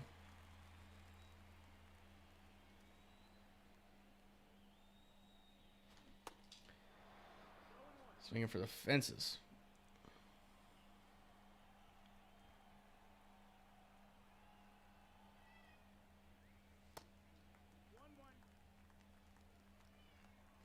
Got a cat meowing outside of my door.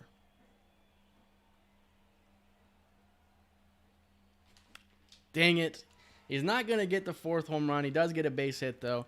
Him and Jonathan India both going 4 for 5. Combined, they were 8 for 10 with 6 home runs. That's ridiculous. Oh, actually, I want to try something.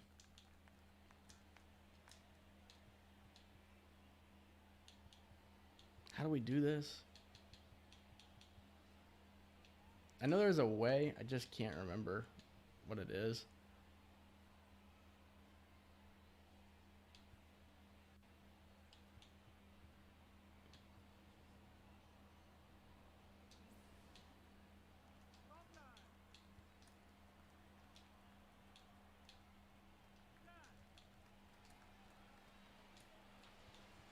Isn't there a... I know that there's a way. I'm trying to...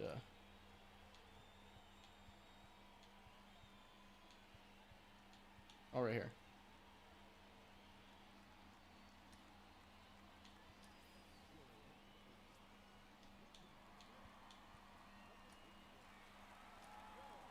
Who do we want? Matthew Nelson, Nick Senzel. Who throws the hardest? Let's go Matthew Nelson. So I think I did that correctly. Maybe. I mean, we're up by 11. I don't see the point in throwing Joe Ross out there for another inning. We'll just go with Matthew Nelson. Plus, I haven't hit with him yet, so it'd be cool to get an at bat with him. And he'll pop out to Les. And I think we're going to see Matthew Nelson take the mound in the top of the 9th with an 11-run lead. All right, here we go. So we got it to work. He got a sinker. He got a 3-pitch mix, it looked like. 80-mile-per-hour sinker. He's got a fastball, sinker, curveball.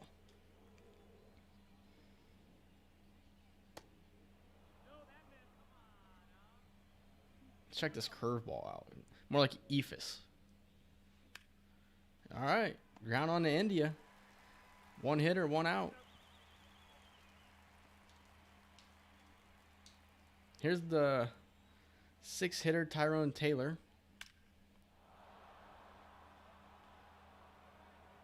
Home run. At what point do I start to panic? You know, when they hit like six runs? I mean, this is probably a dumb idea to throw in a backup catcher to pitch, but screw it. No reason to throw anybody else out there. Joe Ross can stay relatively good on stamina.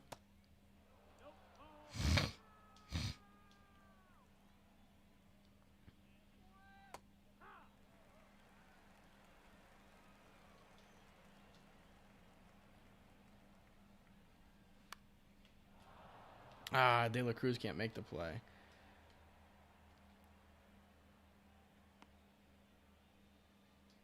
All right, Matthew Nelson needs to get out of this. Oh, so here's Jordan Walker. I forgot that last year, and I didn't even bring this up yet. Last year in year 1, the Brewers and the Cardinals made a stupid trade where they sent Eric Lure to the Cardinals for Jordan Walker, who was at one point the #1 prospect in baseball. Now he plays with the Brewers, and it makes 0 sense.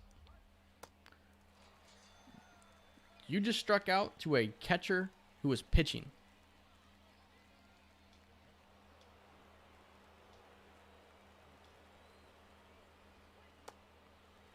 Matthew Nelson's making these hitters look stupid.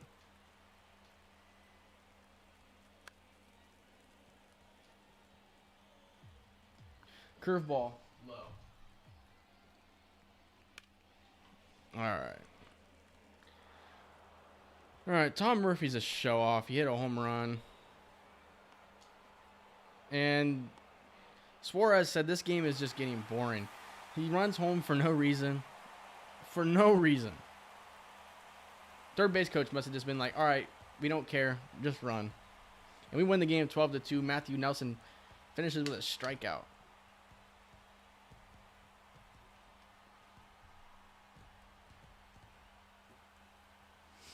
Justin Dunn with a really good outing. We crushed the ball. What is it? Maybe 8 home runs in one game. What's the most home runs hit by one team in a game? Most home runs hit by one team in one game. 10. So in 1987, the Blue Jays hit 10 home runs. How many did we hit? 4, 5, 8. So we hit 8 home runs. So 2 away from tying that record. And we tied the record of the Brewers set with 2 players with 3 home runs in one game. If you look at it, Jonathan India 4 for 5. Heriberto Hernandez went 4 for 5. Hernandez with 5 RBIs. India with 4. Just what a game. What a game. Each scored 3 runs. Other than that, everybody else just had 1 hit. And then Will Benson went 0 for 3. Double for Gio Urshela. Stolen base for Ellie De La Cruz and Jake Fraley. And then Justin Dunn goes 5 innings, 1 earned. Austin Davis, Joe Ross give us 3 innings with no earned. And then Matthew Nelson, our backup catcher, comes in and finishes the game off. And so now with that being at 2 hours in, we will try to speed through the rest of this pretty much.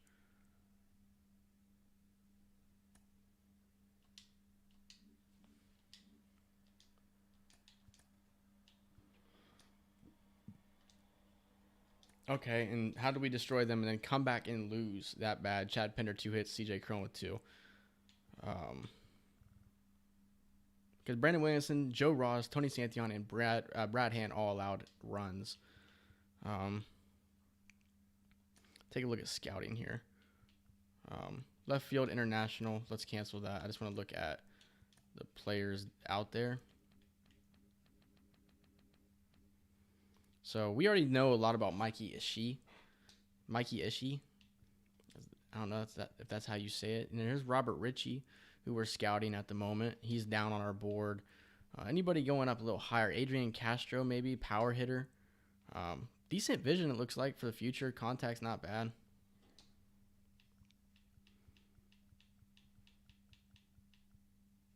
I think Mikey Ishii would be a guy that's really hard to...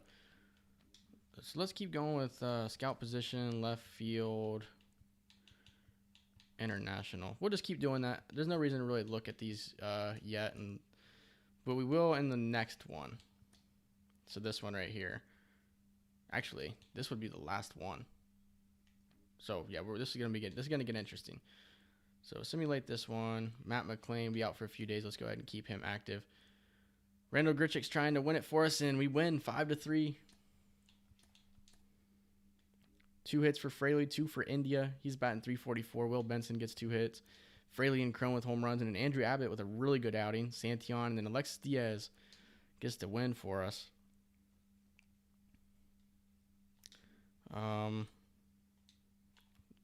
Bad loss. I mean, Nick Lodolo's struggling.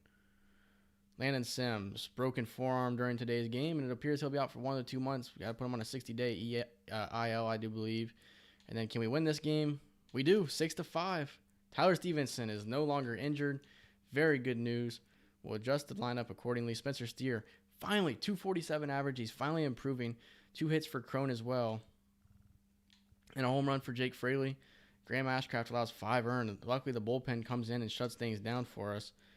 As I want to make sure that Austin Hendrick is getting playing time.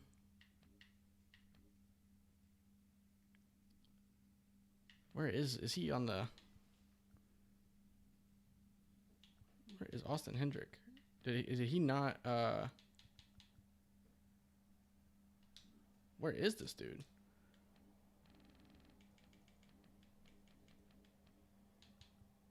Oh, so he's still in the IL? Alright, well, regardless, here's what we're going to do.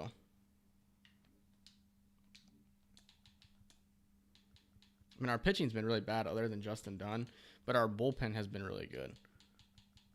Our bullpen has been electrifying. Wow. All right, here's the lineup. Here's what we'll do.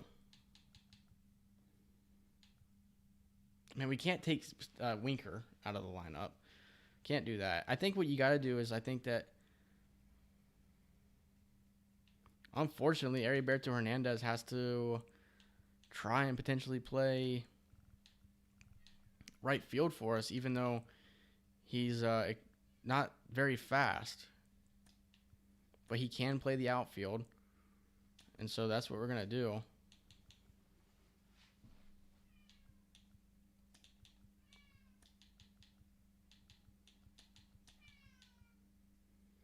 I don't know if you can hear my cat. So Heriberto Hernandez will be playing right for us.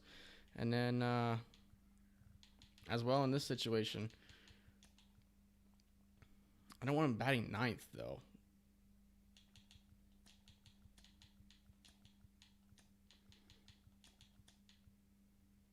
I'm batting seventh. I just want him to continue getting it. I mean, that's crazy, the fact that his contact and power versus lefties is going down. But he's hitting righties very well. How's Ellie De La Cruz's numbers looking? A couple of them going down, but he's trying to improve here.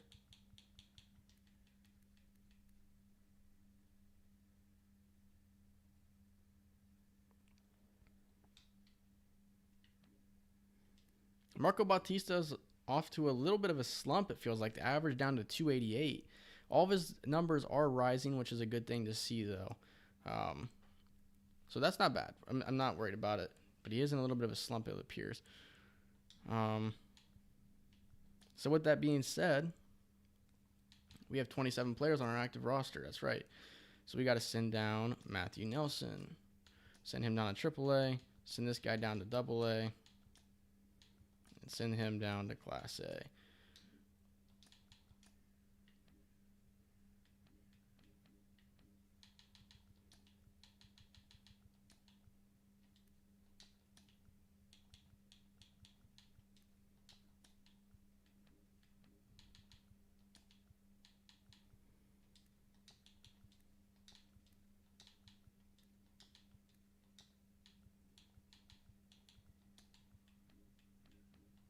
How many players do we have in there pitching? 1, 2, 3, 4, 5, 6, 7. It just feels like, is anybody dominating right now? Victor Castaneda, but he's not getting innings. It's really weird.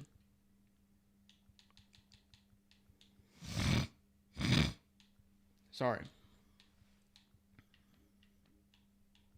Rich Yacht is dominating. I think it might be time to potentially call Richie Yacht up.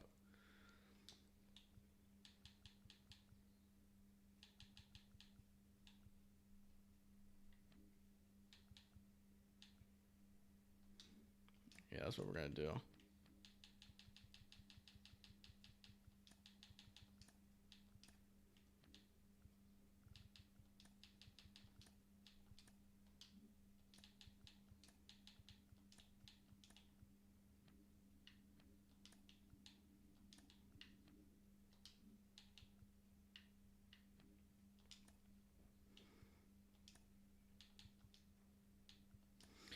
Too bad Matthew wasn't in here because we are playing against his team, the San Francisco Giants, who are 45-30, and their top 4 hitters are all on hot streaks right now.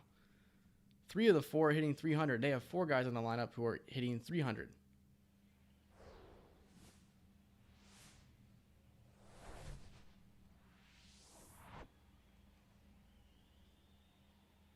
Rainy day here in the return of Tyler Stevenson. Justin Dunn on the mound.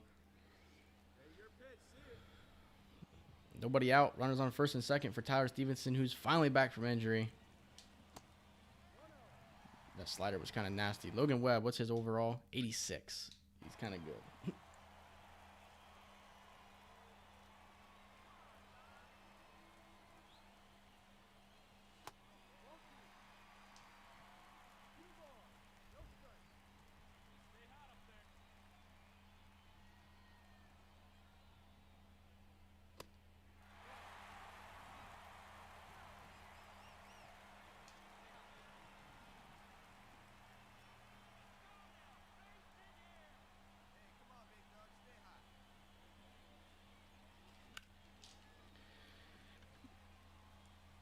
That's back deep. Does move the runner over to third, so not bad. All right, 3-2 game. Nobody on for us. Logan Webb still on the mound. It's hard to see his pitch coming in. Yordan Alvarez with 27 home runs, 65 is what pace he's on. Dang it, man. That's a slider that's right there in the zone. Can't do anything with it. And now it's 6-3. Not what we wanted in the return of Tyler Stevenson.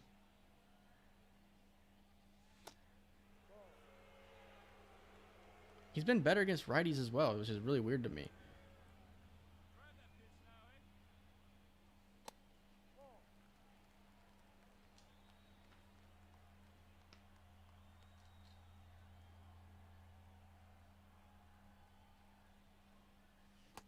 There's another 3-0 count. Crone on deck with 16 home runs.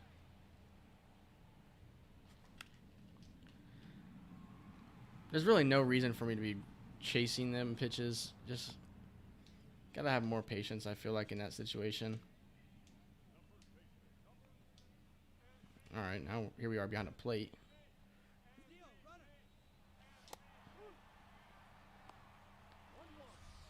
That was a terrible call. There is no way.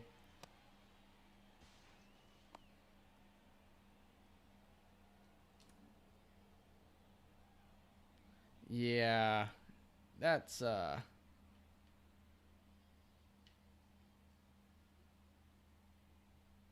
whoa. Pause. All right. I'm not looking at that anymore. That felt like a terrible call.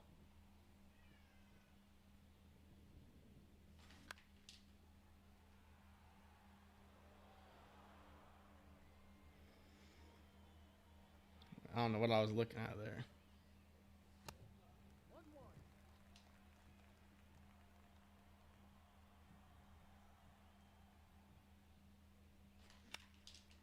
Come on, ball. Get out. Get out. Off the wall. In there with the double. And we got our man CJ Crone coming up, a guy who can hit the ball very hard. He's 0 for 3.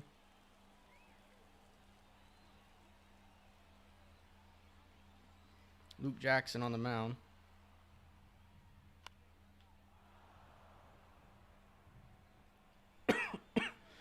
And unfortunately, that'll do it for the 7th. And now we're down by 5. Just poor pitching in this one, it appears. Oh, gee, Christmas.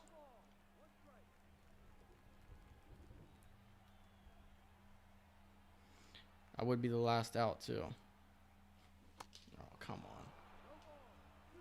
I am trying to just get this game over with. I'm trying to get through the rest of this month. That was my plan coming into this game.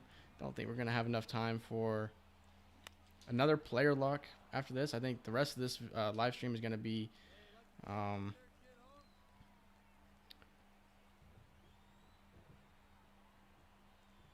administrative things, if that makes sense.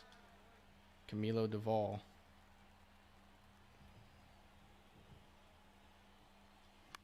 It's a base knock, I think. Nope.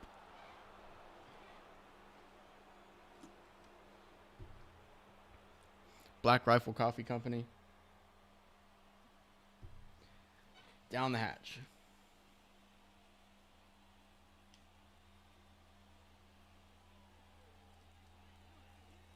All right, we lose this one 11-6. Let's check the box score here.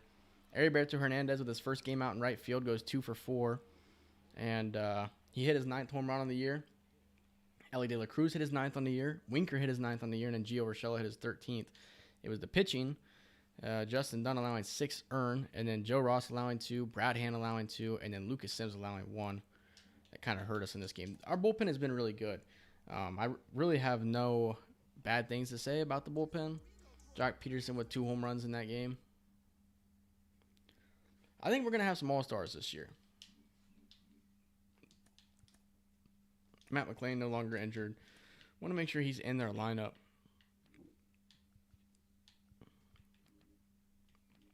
He is. And he's batting .220 right now. Noelvi Marte batting .228. Just, has anybody been... Nick Plummer's playing pretty good since we sent him down. I mean, is anybody playing good? Charles LeBlanc? deep potential first baseman. 345 for Brian Ray. Deep potential. Just our farm system feels like it's falling apart at the moment. Cam Collier. I mean, there's no reason that Cam Collier and Marco Bautista should have the same amount of home runs.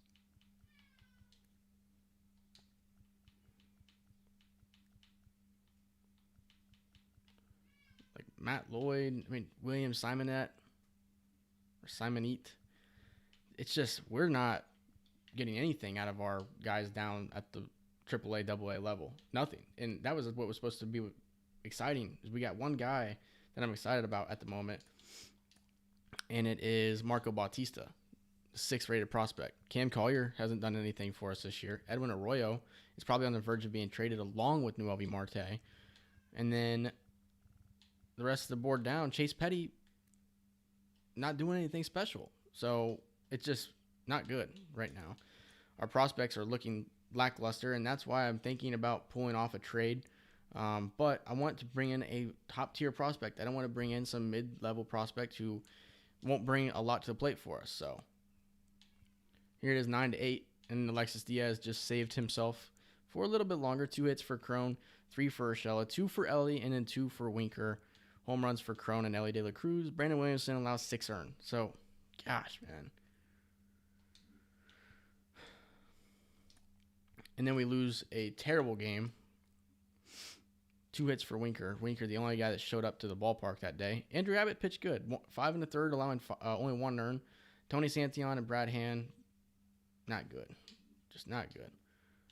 Scouting is back, and we are 3 games back of the Cardinals of first place, and we are right there in the wild card mix. So we are a team that I think will be buying at the trade deadline at the moment. Let's cancel this scouting. I want to go look at left. Make sure that these relief pitchers are done. I mean, I think I'm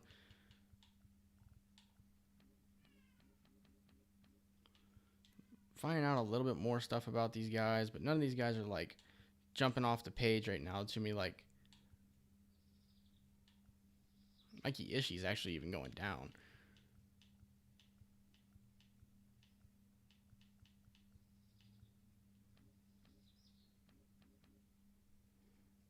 Chavis is going up out of California. We're going to continue scouting these guys. Wow. Tom Whitey is unbelievable.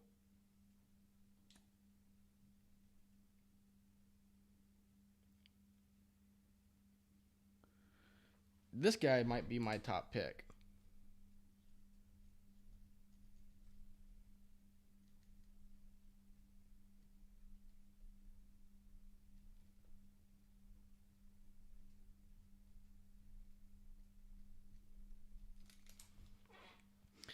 We're almost completely done scouting him.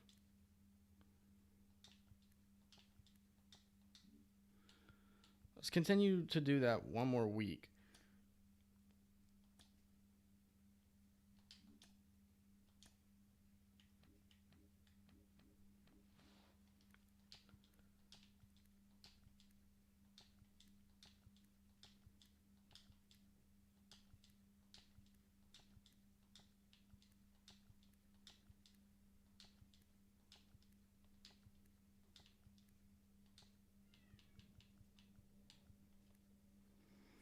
I think I got to go international.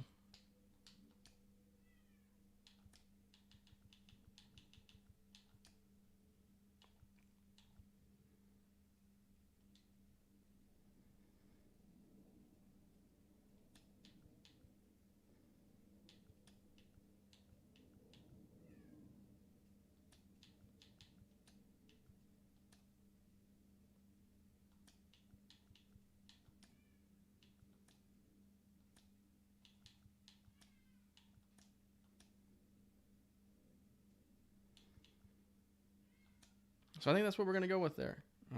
Something like that. Because that relief pitcher, Tom Whitey, looks really good.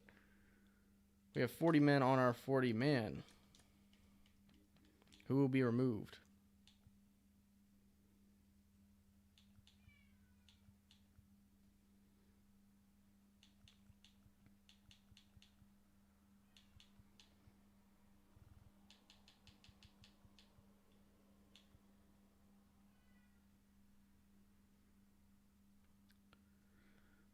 Oh boy. It's got to be Jonathan Heasley. My apologies. My throat was just getting very sore from talking for so much. Heriberto Hernandez, 2 hits. Steer with 2. And then Ellie De La Cruz with 2.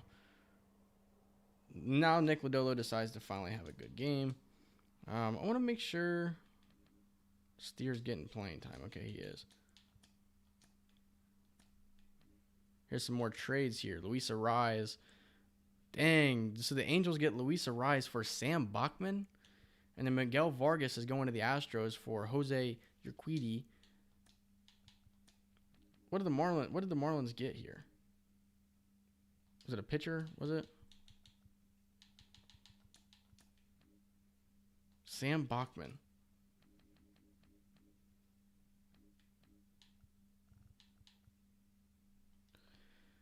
That was terrible. You got rid of Luis Arraez, who really isn't that great in this game for some reason.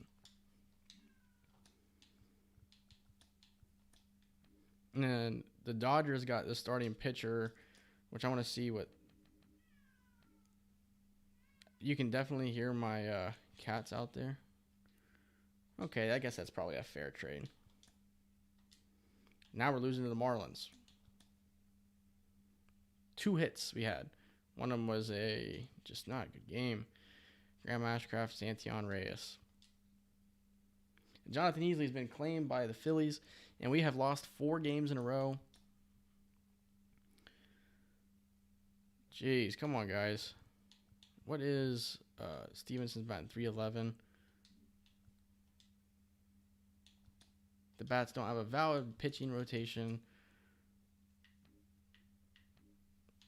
Oh, yeah, because he was claimed. So then we'll have to call somebody up as well.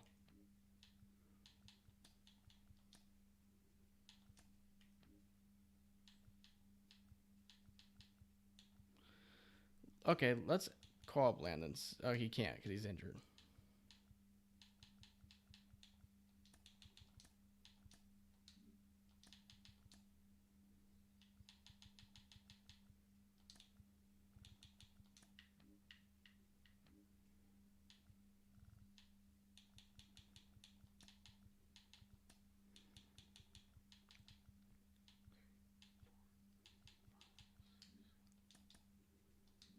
There's no way that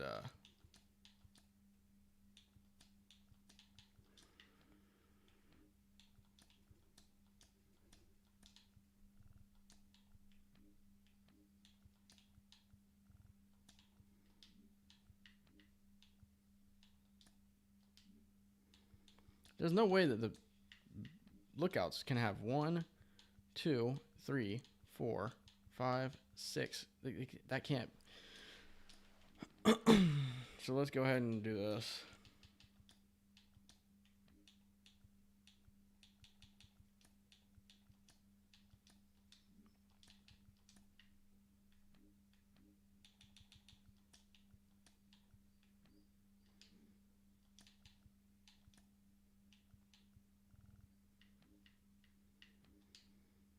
I just want to make sure that these, like, Williamson's really struggling. And Castaneda's not getting innings. Richie Hott had himself a pretty good game. I just don't.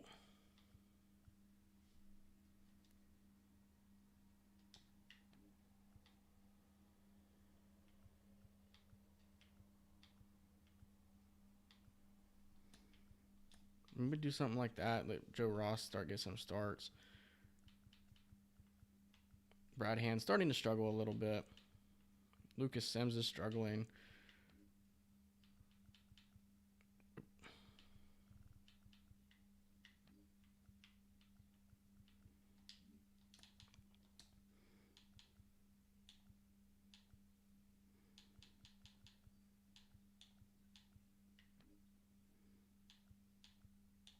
Looking at the lineup here, Fraley 281.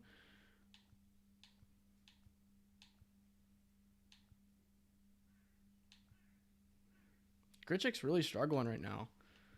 And Pender is hitting well. He's just too slow.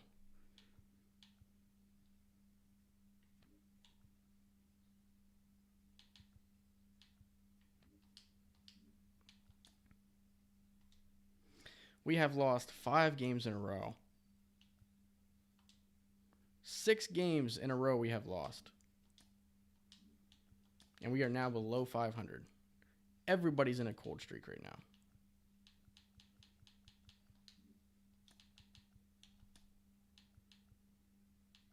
Cold streak for Crone. Cold streak for Hernandez. Cold streak for Grichuk. Jesse Winker's on a hot streak. Pender's on a hot streak. And what do you do? I don't know what you got to do.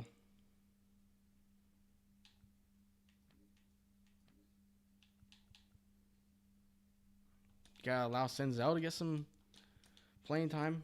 Like, that's the only thing I can think of. We've lost another game in a row. 1, 2, 3, 4, 5, 6, 7 games in a row we have lost. And only thing we can hope is that we win these next 2 games, and that way we can start the month of July 500. We lost again. We have lost 8 games in a row.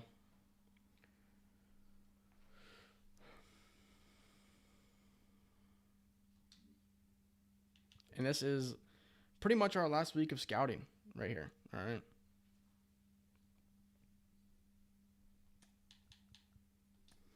I'm going to cancel all of these.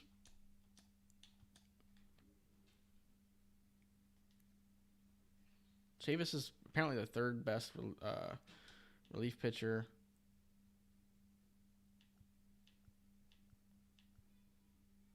Oh, man. So Tom Whitey has fallen back down.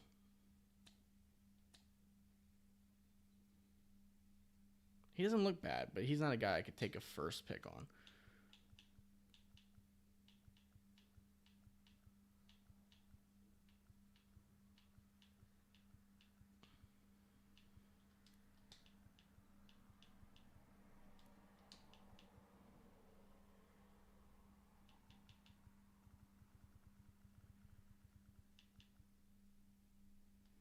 DeMarcus Chavis, though. Even then, I just couldn't see myself.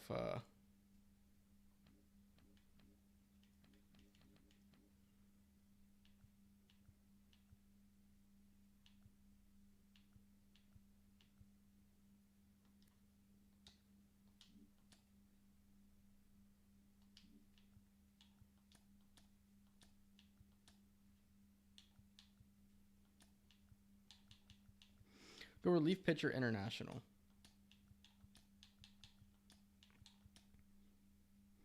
All right. Now let's see. Where do we want to go?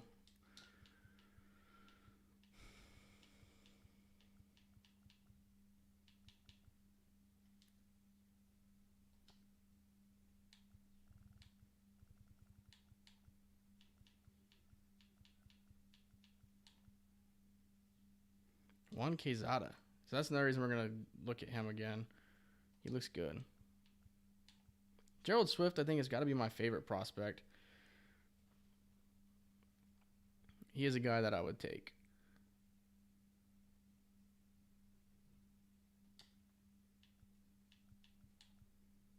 Tom Katimer just looks like a good defender. I don't want a good defender. Omar Villa looks pretty decent, but I'm not looking for starting pitching help. Or am I? I mean, I don't know. Hank Ladd.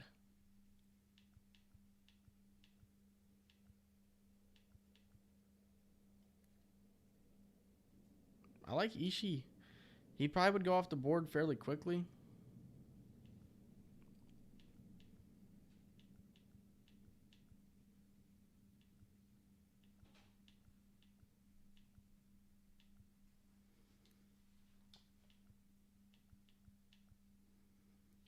Will Martinez from Maryland. That overall potential just not good.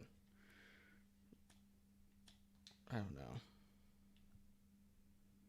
Nick Denny.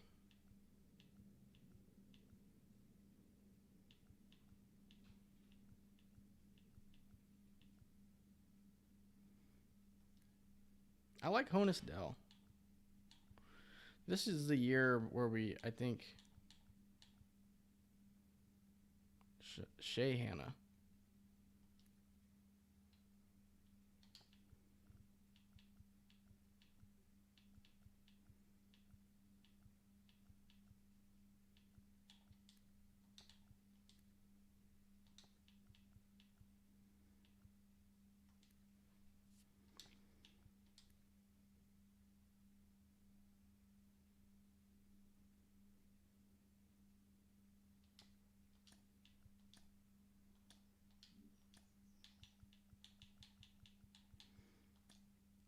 I think we just double up on relief pitching international, or do we go relief pitching East?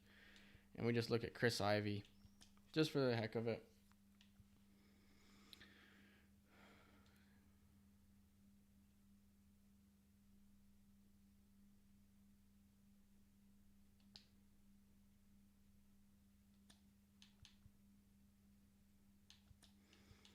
Or what do we do? I don't know.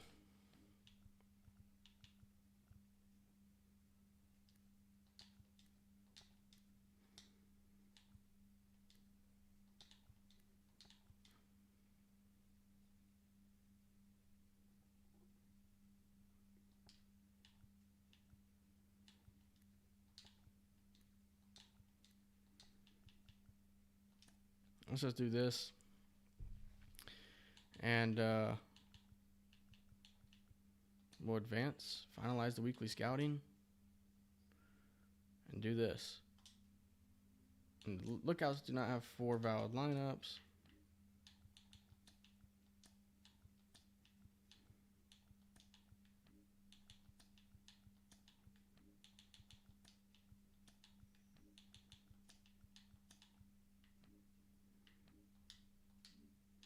Do we lose our 9th straight? We do. We had a great month, and then we did 1, 2, 3, 4, 5, 6, 7, 8, 9 straight losses to end the year.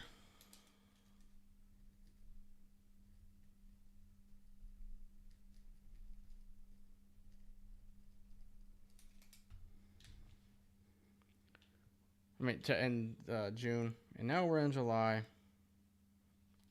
And how bad?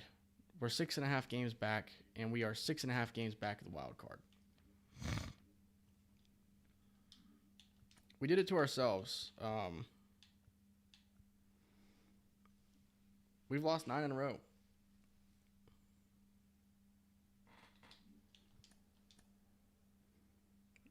Zach Warren apparently had a good month. I don't even know who that is.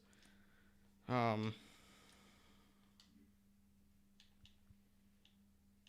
the draft's in 5 days, so the next episode will be, I'm going to try and do a live commentary episode.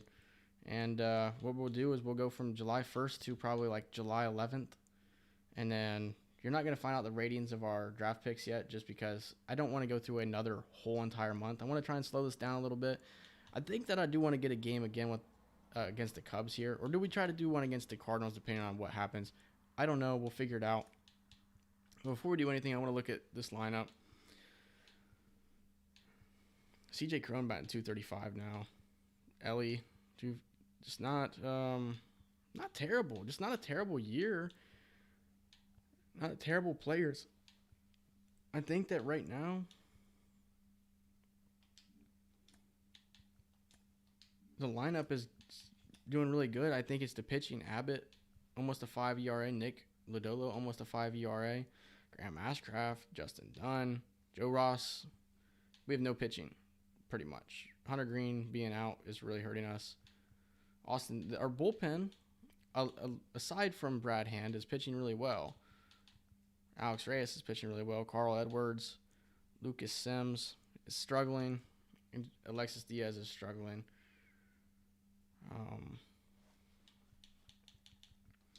It's the starting pitching. I can comfortably say that. The problem is we just don't have anybody to call up. Victor Castaneda is he probably needs to get the call up again. I don't want to bring up Joey Lucchesi, Richie Ott is playing good.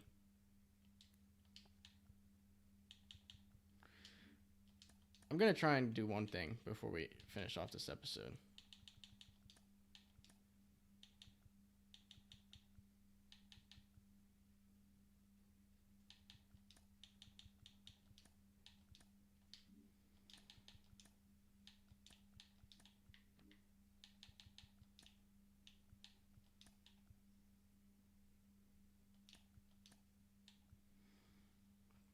I'm going to give Victor Castaneda one more chance here. And then Andrew Abbott. I don't know, man.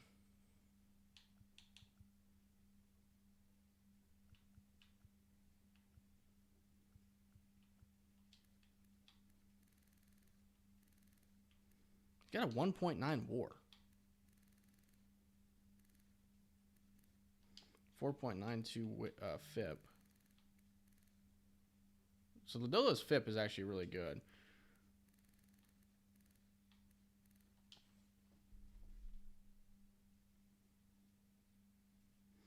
I'm going to go ahead and do one last move here.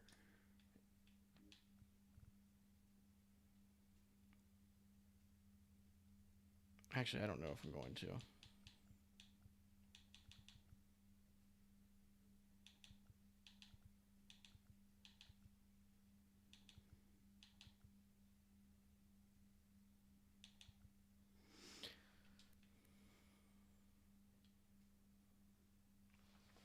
Try one last thing. Joey Lucchesi is going to be called up to the major league level, and Andrew Abbott will be sent down to AAA. Just trying to do something.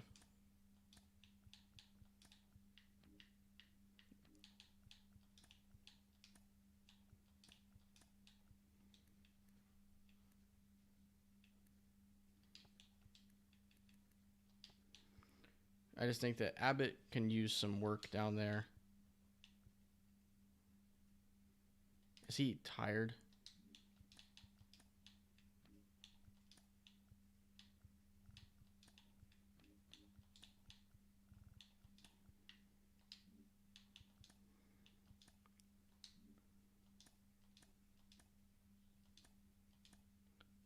Okay, no, he's good. All right, so last thing. Andrew Liss, Hunter Green should be back very soon. So that's good. Stuart Fairchild got 2 to 3 more weeks. And then we got some guys here that are going to be back soon. Votto, a couple more days, and he'll be back at the AAA level. And then waiting on a couple other guys. But Hunter Green will be back soon. So the injuries we're going to be recovering from, which is really good. And then awards. Let's check this real quick.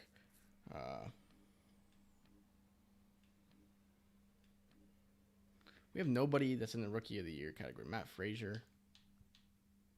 It's unfortunate. I was hoping that we could have some guys here in the Rookie of the Year.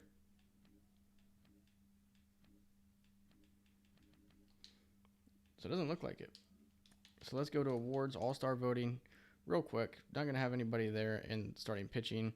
Relief pitchers. Doesn't look like it. Closing pitchers. Alexis Diaz is there, but not really having a good year, so it doesn't really matter. Catchers, due to the injury to Tyler Stevenson, he's not really going to have a chance. Heriberto Hernandez won't have a chance either, unfortunately.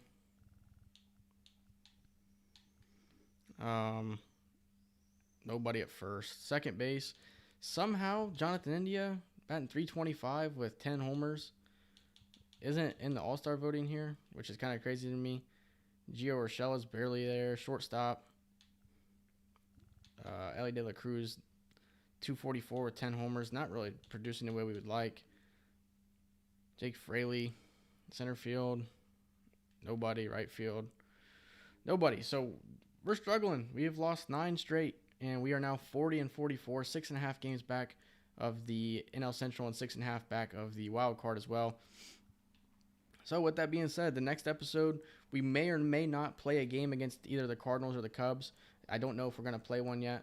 But 2 things are for certain. We'll take a look at the All-Star break, like the Home Run Derby maybe, but the All-Star game and then the AAA, AA Futures game, and then the MLB draft. And then once that is concluded, we'll probably end the game off somewhere around Friday the 12th. So It may just be a big admin episode, but we may also play one game against either the Cubs or the Cardinals. I don't know yet, but we'll figure it out. Other than that, I don't think we have anything else to look at here. Maybe if there's one more trade. Ledmus Diaz has been traded. Griffin Canning for Patrick Wisdom and Adrian Sampson, and those are the other trades. We can look at like player statistics real quick. 18 home runs there. So there's your home run leaders right there. Your average leader, Chad Pinder is playing really good. Jonathan India is playing really, really good. And in pitchers, our top guy is Carl Edwards Jr. and Hunter Green. Can't wait to get those guys back. But I got to end this episode, guys. I've been playing way too long today. It was a fun live stream. Got to shout out Matthew Gonzalez for hanging out in here for a long time. Made it fun. But if you guys enjoyed this live stream, I encourage you to leave a like, comment what you guys want to see in the next video, and who you guys think we're going to take in the draft. I think Gerald Swift probably has a good shot of being our first selection. That's going to do it for this stream. Hope you guys enjoyed it, and I'll see you guys in the next episode, which will be the MLB draft. See ya.